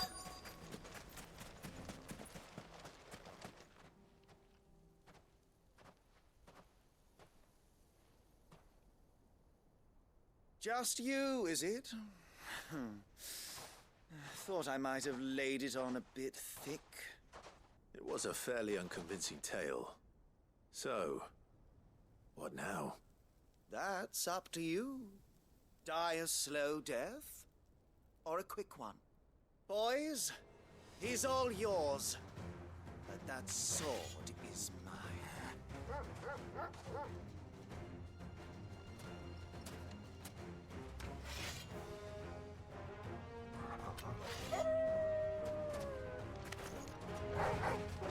Leave now and we can pretend this didn't happen.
Oh, you've done it now.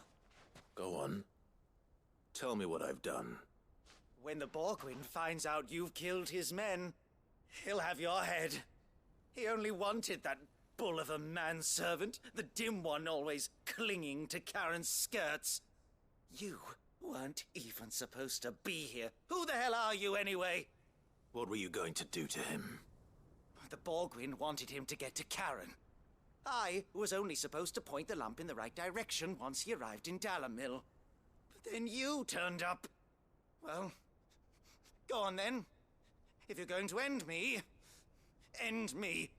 You're not worth the effort. Now be gone, before I change my mind. Fucking coward! I need to find Goots. Right now.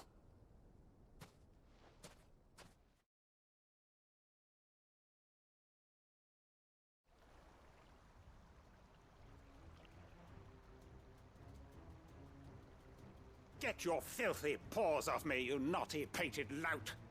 Stop calling me names! And stop spreading them horrible lies about Nan! Well, that will be easy enough. For they are not lies. Every last word is true. And she must pay for her crimes in blood. Blood? Goose, are you all right? He's gonna kill Nan! He said she had to pay in blood! After what she did, it is only right. She ruined my life and the lives of countless others.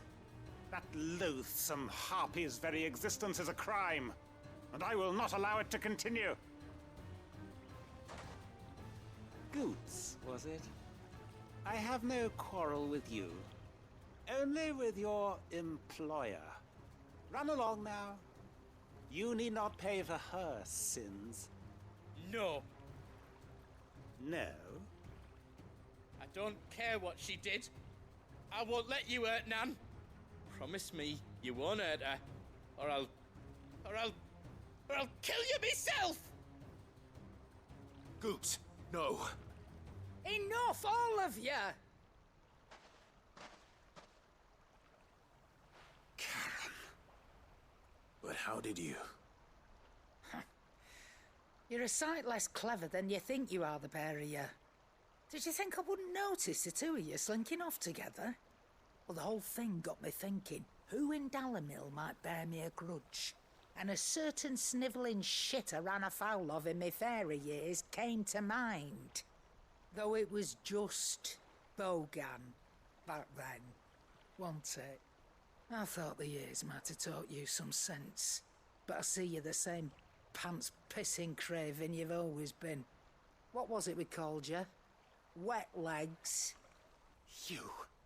You bitch! Everything that happened, it was all your fault! And now you'll finally pay for what you did to me!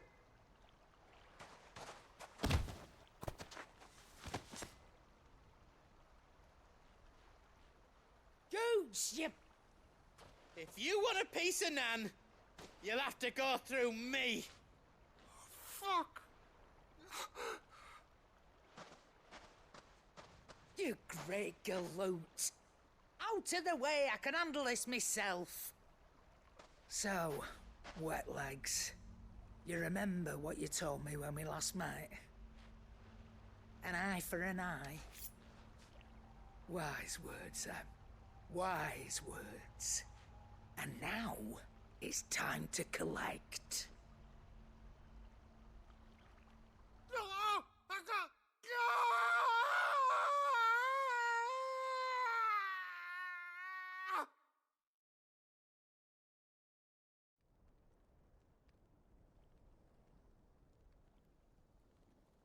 Sorry to keep you waiting. Is he... Dead? No. But I reckon he wishes he was. It isn't easy going through life one eye short of a pair. After all, I should know. You don't mean... Oh, don't tell me you didn't notice. Lost it to old Wet Legs back when we were working the same routes. Said I'd stolen from his strongbox. I'd done nothing of the sort, mind. But that didn't stop him taking his little revenge. So I took some of my own. Sorry, lost everything. His coin, his clients. Always knew he'd be back one day to claim his due. But he crossed a line dragging poor Goots into this. He didn't hurt you, did he? No, Nan. Still got all my arms, see? Legs too. But what if he comes back again? What if he does? First we take the other eye, then we work our way down. He'll learn his lesson soon enough. But something tells me the Wet Legs has learned it already. Right. Let's get you back to the hideaway. You've attracted quite enough attention already. Ta-ra, Clive. Remind me never to cross you, Karen.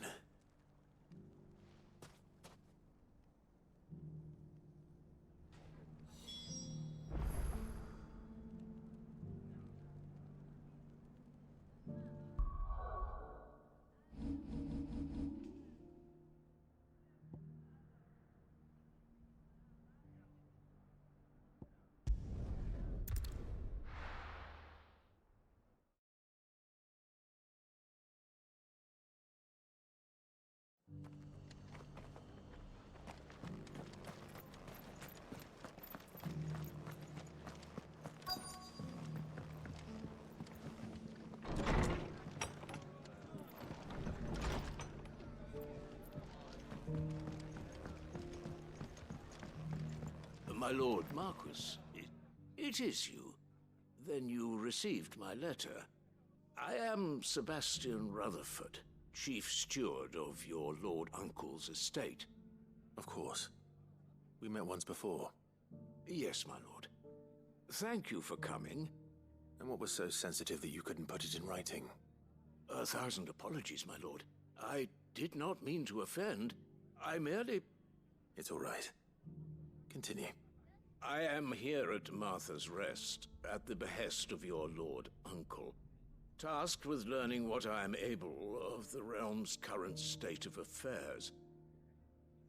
And what I have learned is grim. The fall of the Mother Crystals has left Storm in a state of utter disarray. The subsequent darkening of the heavens has only made things worse. Akashic attacks, once unthinkable, are now commonplace. The gears of governance have ground to a halt, and without a steady hand on the tiller, the realm threatens to drift into utter chaos. Your Lord Uncle, however, believes there is a way to avoid this fate, and is determined to see it set in motion. That sounds like quite the undertaking. It is. Hence my having enlisted the aid of several colleagues serving the 7 high houses. Alas... Alas? I have lost contact with 2 of those colleagues already. They are both able-bodied and trained in the sword, yet in these dark times, even that may not prove sufficient to keep a man safe on the road. So you want me to find them? I'll need to know where they went. One I sent to investigate the Republic, the other the old Imperial capital of Oriflamme. That doesn't exactly narrow it down. I suppose I'll start in Dalimil and work my way east. Thank you, my lord. I shall pray for your success and safety.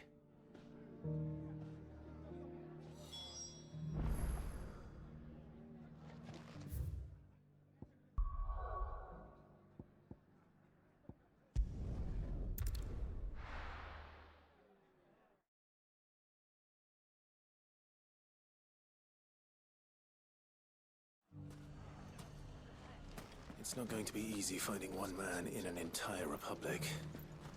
Let's hope someone here's seen something. Look what they've left us. Mummy? The gentleman of the town guard.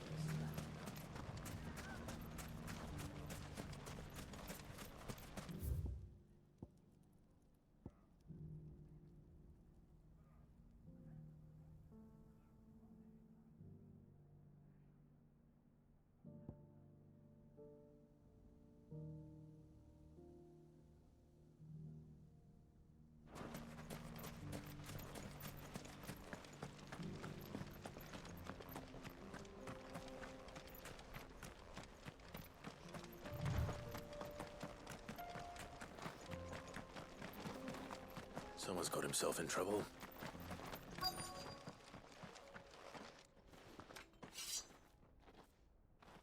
I don't see your master here, so you can start by giving us all the coppers in your purse. I already told you, I have nothing. Then maybe we'll take that pretty outfit and the steel you're wearing. Please! These men are trying to rob me! I'll deal with this. Thank you. You that one's master, then? If you kindly pay the coin he owes us, we can pretend you didn't draw your blade on Republican soldiers. Or you can go back to your garrison and I won't report you to your captain. Oh, you're more than welcome to. He hasn't had many visitors since we slit his throat.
expect as much from Hugo's faithful, but these were men of the fist.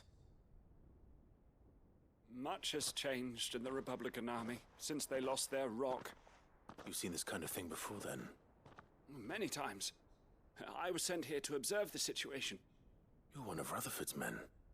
He sent me to look for you. Well, then you have my thanks. I fancy I could defend myself against one, perhaps two, but a whole regiment. I arrived in Dalimil several days ago, but when I called upon the captain of the local garrison to make inquiries, his men confiscated my effects and locked me in a cell. The captain is no more, and his men make the rules now. Fortunately, I was able to bribe my way free, only to be stopped again by those soldiers you so kindly dispatched. What of the Fist's Central Command? Surely they wouldn't allow such lawlessness amongst their ranks. I would imagine they are unaware of it. Most of the army has fallen back to the capital and hunkered down behind her walls. Those who weren't recalled now rule the fringes unchecked, answering to no one but themselves. Then it's worse than we imagined. You should return to Rosaria. It's not safe here. I'll find a caravan heading north. You won't mind if I borrow one of these soldiers' coin purses?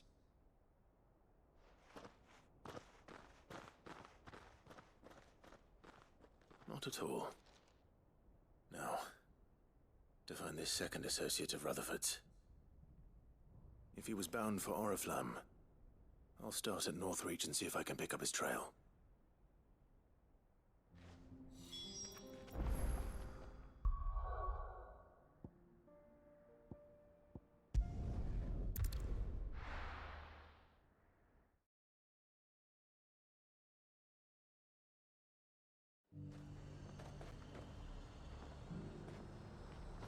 There's a lot of road between here and the capital.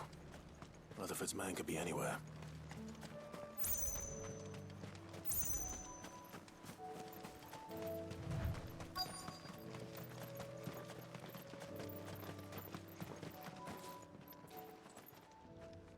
What happened here? If you're with the others, they've already relieved me of my belongings. I'm not. I'm looking for someone who was sent here by a man named Rutherford. And then you found him. I am Alistair Rockford, attendant to the Lady Ariane of House Wellesley. Of the 7 high houses of Rosaria. It's been a long time since last I saw my great-aunt. Is she well?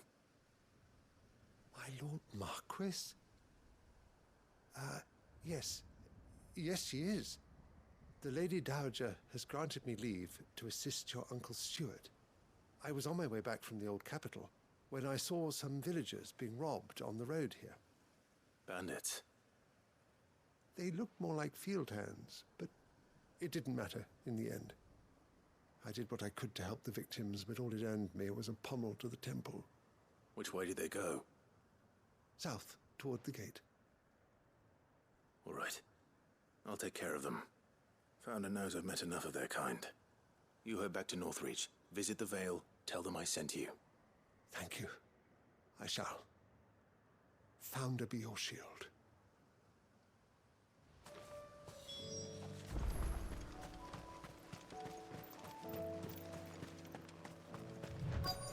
They just couldn't resist, could they?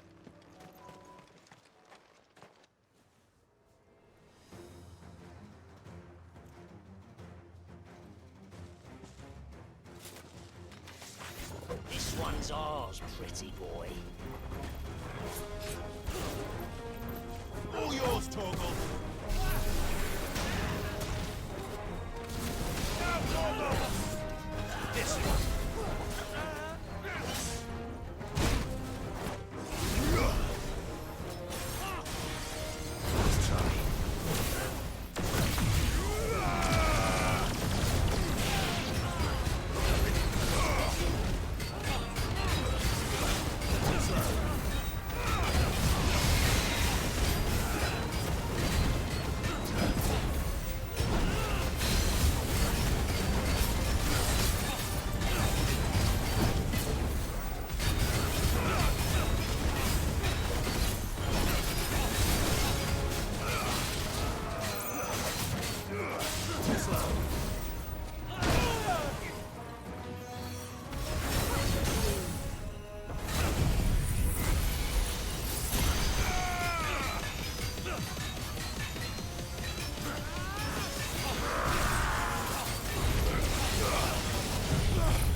Break for the town while you can. There may be more bandits nearby. You don't need to tell me twice. Many thanks, traveler. This looks to be all of them. I thought I told you to make for the Vale. And stand by as ill might befall the heir to the ducal throne. It's just Clive, and I'm fine. Which is more than can be said for you. I will survive. Strange that the garrison wouldn't intervene in such a brazen attack so close to their gates. The garrison have their hands full inside the city. Some days they don't even send out patrols. There are few hands left to work the fields, and even fewer to transport the grain. The market stalls are nearly bare, and the price for what remains is exorbitant. It's not uncommon to see a fight break out over a crust of bread. When I said the ones who attacked me didn't have the look of bandits, I meant it. They were probably just desperate. Rockford, listen to me. If you are to continue your investigation, you first need to seek the attention of a healer. Of course. I shall return to Northreach right away. But allow me to thank you first. Had you not happened along, Don't thank me. Thank Rutherford. It was he who sent me. I suppose he'll be wondering where I've got to. I shall send a Bastolus as soon as I'm able. Good day.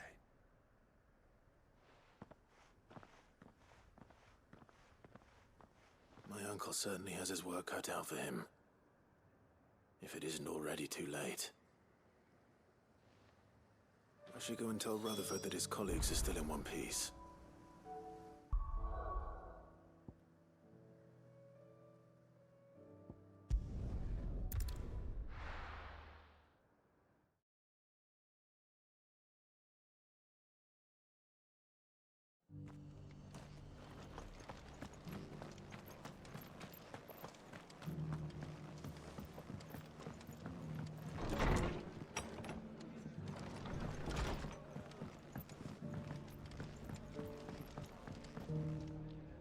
I see you're still here.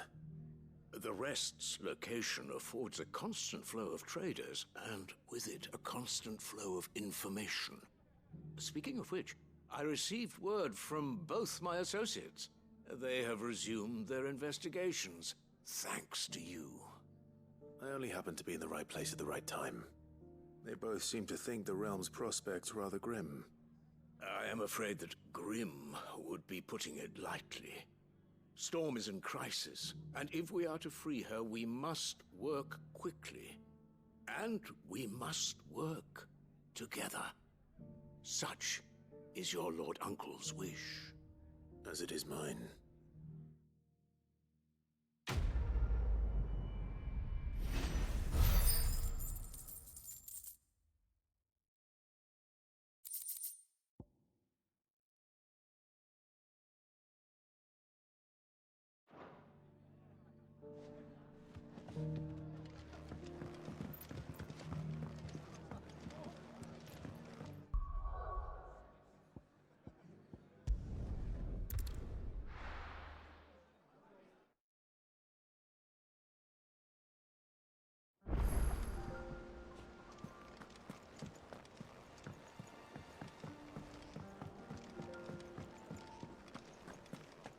Seems the hideaway's lost its appetite. So, did you have that word with Tomes then? I did, and he was as helpful as ever. He told me exactly where to look, in fact.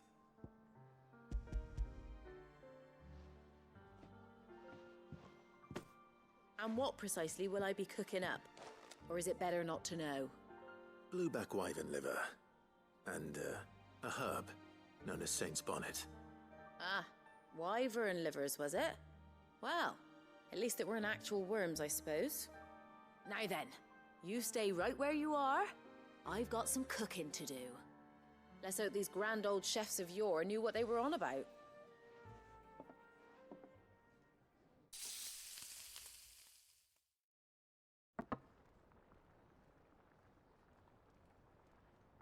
And here we have it. Fried mortress of skyworm. Ivan's offered to make sure it's fit for consumption. Well, I say offered. He as good as begged. And rightly so. Is there any higher honour than partaking in a slice of culinary history?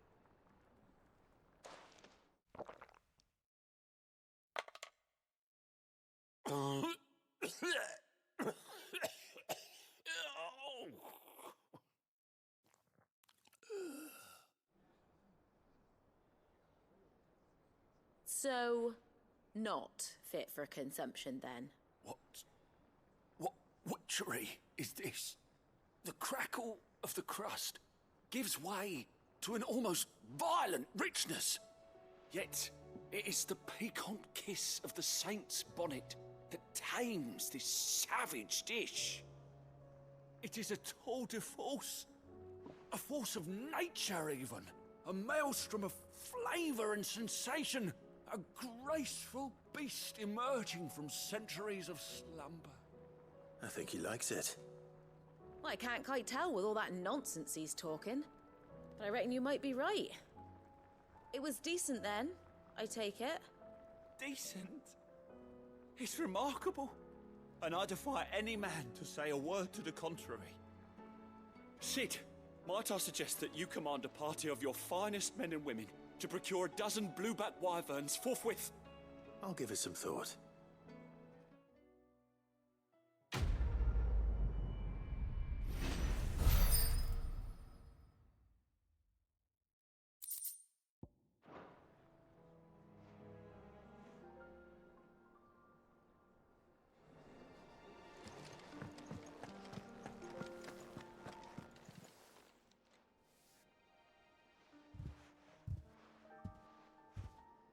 Nothing like a dish of cold vengeance to foul the gut. I'm sorry, Nan. I didn't mean to make things worse. I just thought I had to protect you. Like you've protected me. Aye, well, someone had to.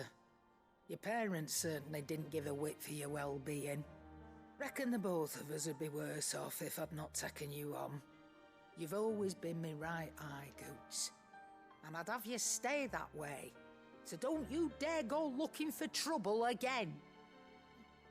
Well, I will. If you ever need help, I'll do it again and again, and you can't stop me. Why, you big lump. Fine. Play the hero if it makes you happy. Thanks, Nan. I won't let you down.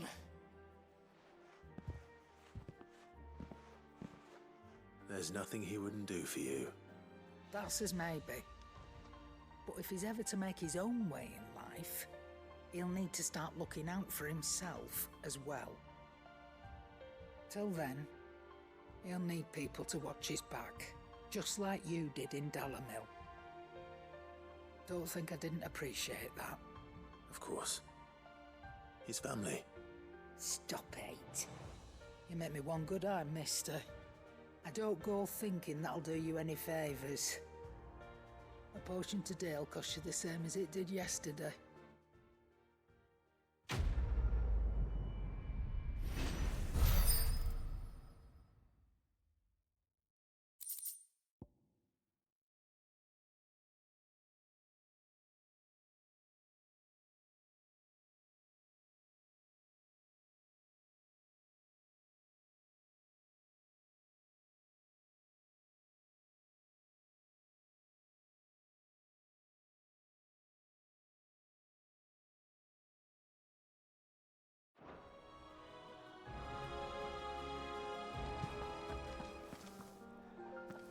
Did you see the pair that got hauled into Tyre?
you see that? Tell me you saw that.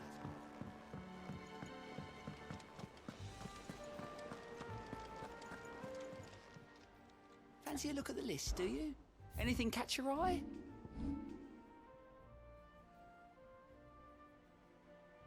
Think you can help?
We can use the ruins to cross the ravine.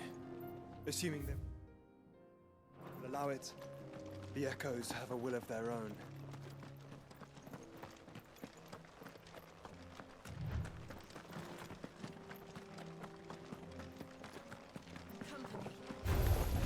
No mistakes.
Tell us about Yote, Joshua. She's strong-willed, loyal, and deadly with a blade. Much like Clive, but with better manners.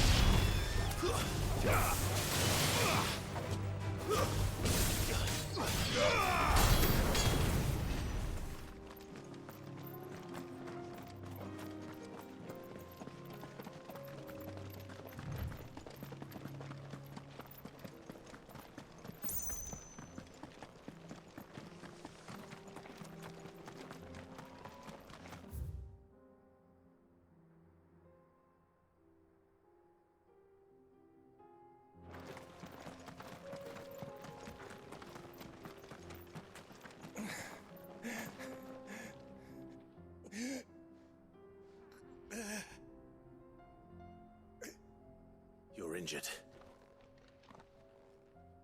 What happened here? Where are your comrades? Ether flood up ahead. It swallowed our camp while we slept. My own men did this. Turned every last one of them. There's a village not far from here. Tabor. The people were kind to us. It's only a matter of time before they won't stand a chance. We can't let those monsters reach the...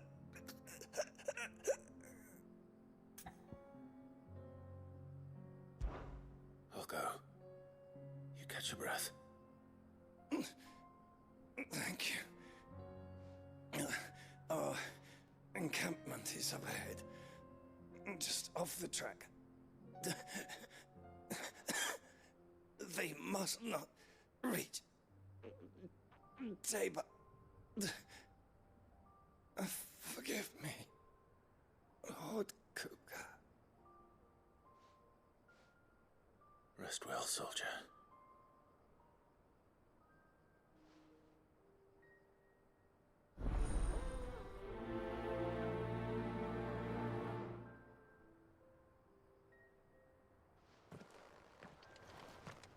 You said the encampment was close.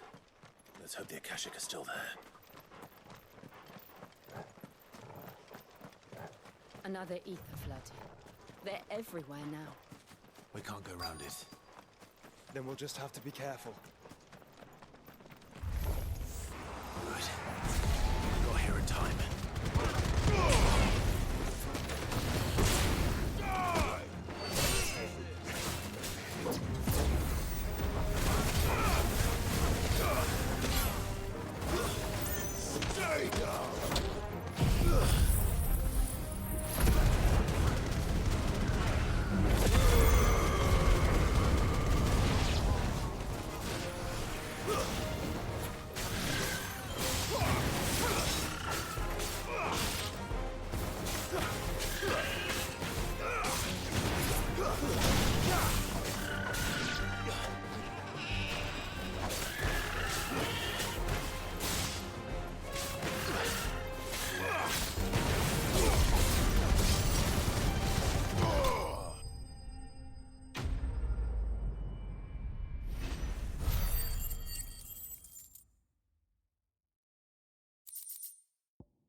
Someone there! Please, I can't move my leg! That doesn't sound like an Akashic.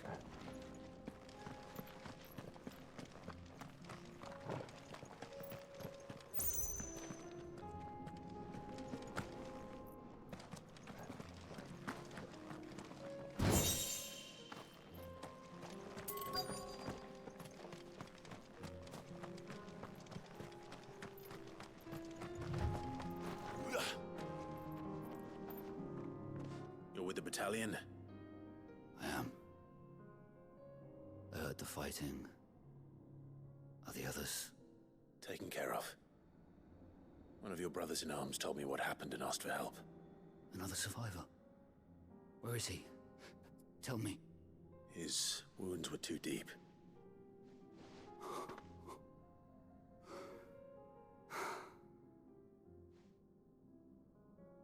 He was right to send you. Those things you slew are no longer my brothers. Tabor is safe thanks to you. Here, you've earned it.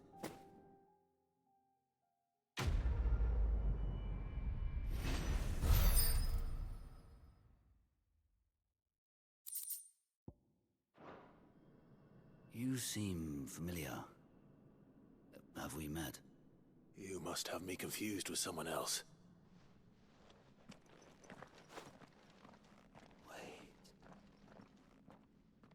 That scar. Son of a whore. You're Cid. I was there, in Cosnis, when you killed my brothers. I was there in Rosalith, when you killed my commander. My war with Hugo Kupka is over. I bear no ill will toward those who followed him. And what of my ill will? Coward! Draw your steel. Lord Kupka shall be avenged!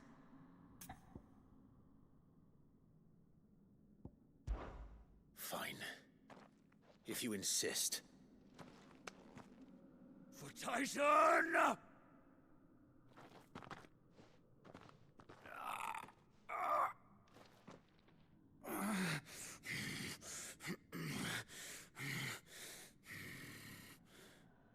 You're in no fit state to fight.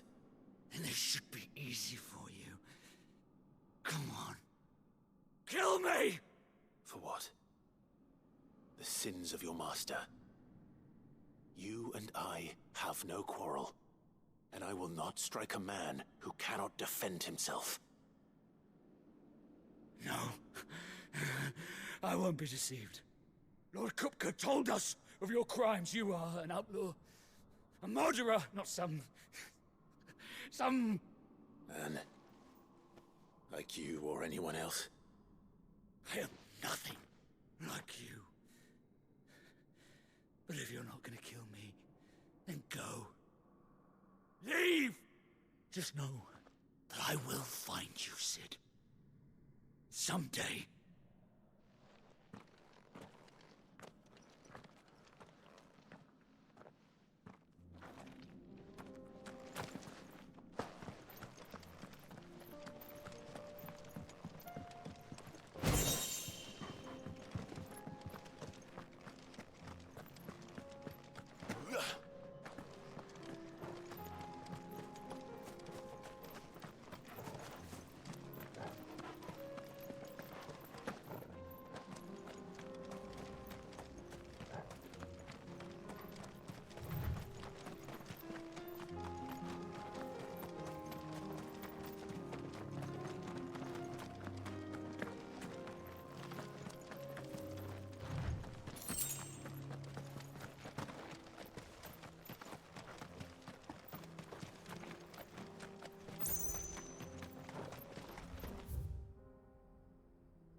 We're nearly there. Have you been to Tabor before? There are a few places I haven't.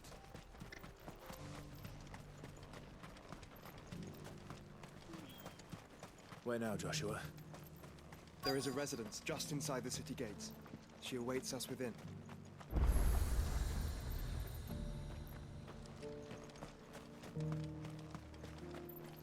Welcome, welcome.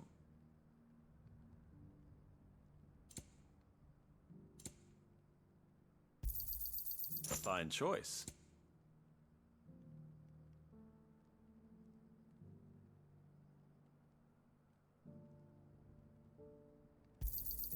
Anything else? Fine choice. Of course. Come again.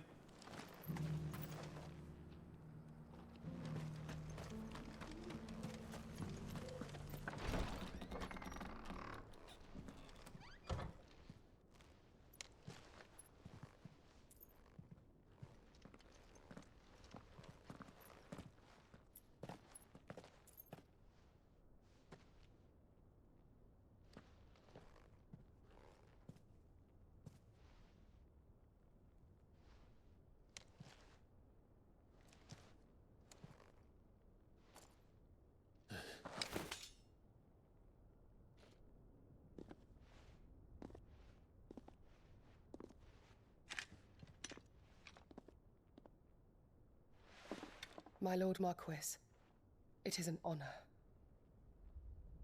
I am Yotei, Knight of the Undying, charged with the protection of His Grace Joshua Rosfield, Keeper of the Flame of the Phoenix. Of course. It all makes sense now. Would you care to elaborate? The Undying are loyal servants to the ducal throne. Or more specifically, to its heir. They have served our family for generations, albeit from the shadows. Since their inception, they have been tasked with the preservation and enactment of the rites of ancestral communion. After the events at Phoenix Gate, it was the Undying who delivered me to safety. And since the day I left Rosaria, Yotei has been my constant companion and protector. Without her sword, I would not have survived my journey across the realm. Rise, Lady Yotei.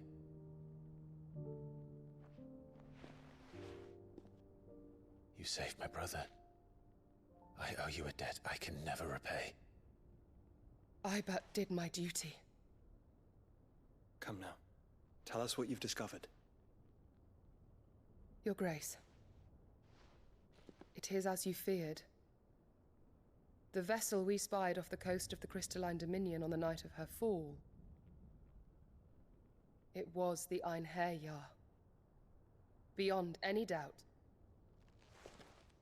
The Black Galleon. Joshua, the Einherjar is the Royalists' flagship. What business would they have in the Dominion? Upon learning of Waloed's involvement in recent events at Drake's Fang, I sensed the malign influence of Ultima, and bid Yotei and the Undying look into the matter. We have reason to believe that the Black Galleon weighed anchor shortly after the fighting began, and set a course due south. For Canva. Then it is Waloed knights who besiege the cities. What is left of them, yes. And the Black Galleon sails at but one man's behest. Barnabas Tharm.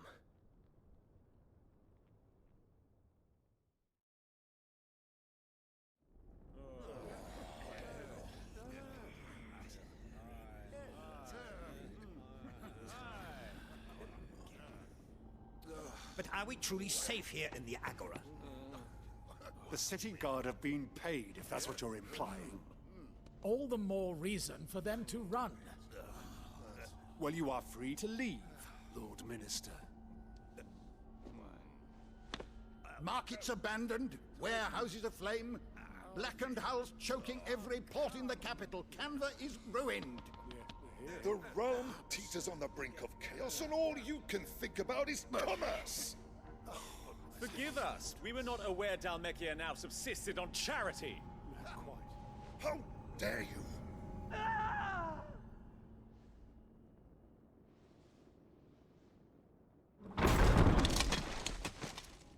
Distinguished members of the Council, you must forgive His Majesty this intrusion. What is the meaning of this? A trifle crowded, but I fear it will have to serve, my liege.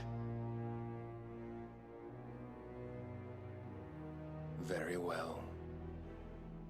My colleagues, do you not see?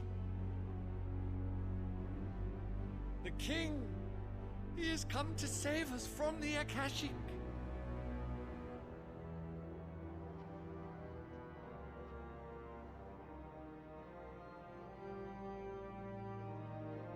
He is a gift from the heavens, divine intervention, our very salvation.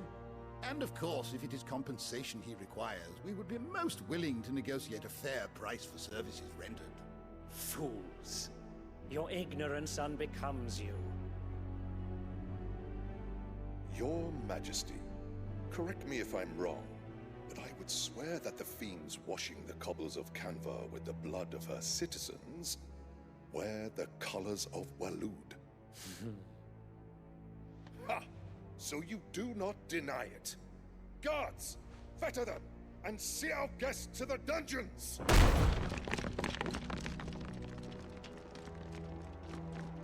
Enough.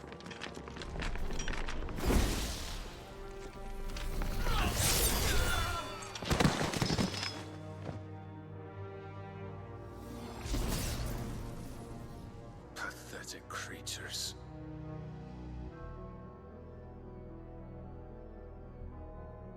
That you should imagine yourselves worthy of salvation. The girl is still here, somewhere in the city. Her consciousness fair dripping with her late father's hubris. A consciousness to which Mythos is inextricably bound and inexorably drawn. See that he is made welcome. Yes, Your Majesty. Come, Mythos. Surely the prince's light cannot have sated you.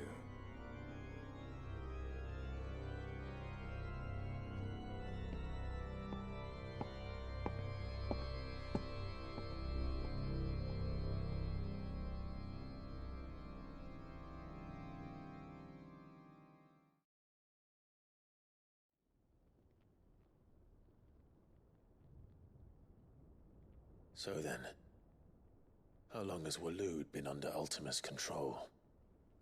How long indeed? Based on what we know of Barnabas's actions, I would guess some few years, mayhap more. But to what end? What does Ultima want? The tapestry. Show them.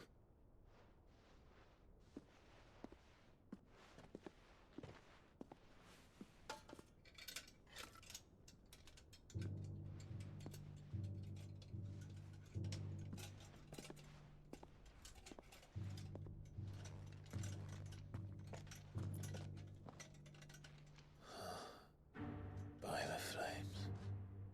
Phoenix Gate, Drake's Breath, and now here. But what is it? It is old, ancient, even. Naught remains of the faith it represents, save what can be gleaned from the image itself. None could tell me what the one in the apothecary meant, even the Undying.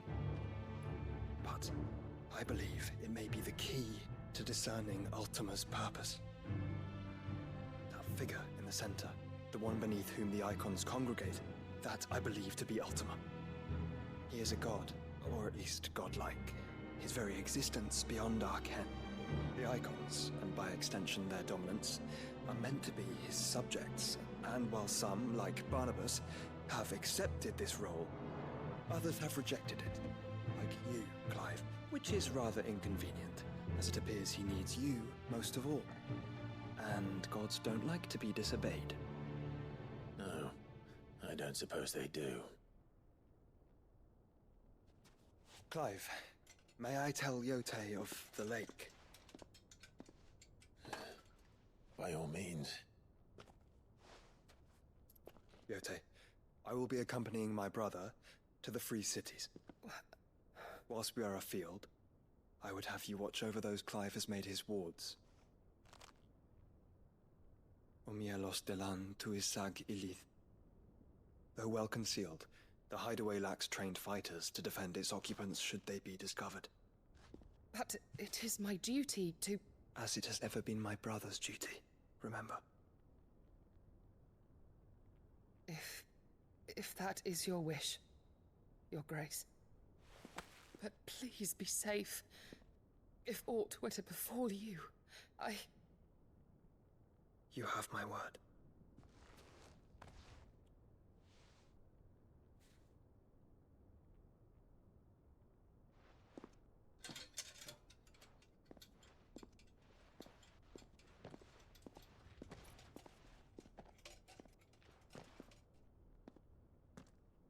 Farewell, my lord, my lady. We are in your debt, Yotei.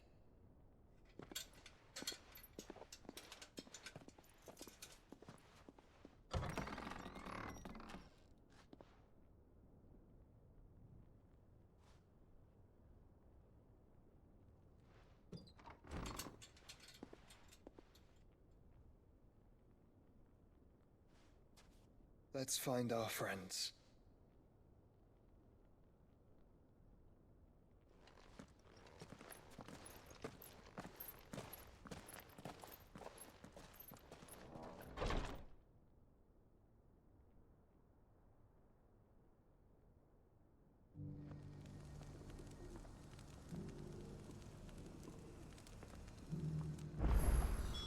It's plain she cares for you very deeply. And I her, which is why I had to let her go.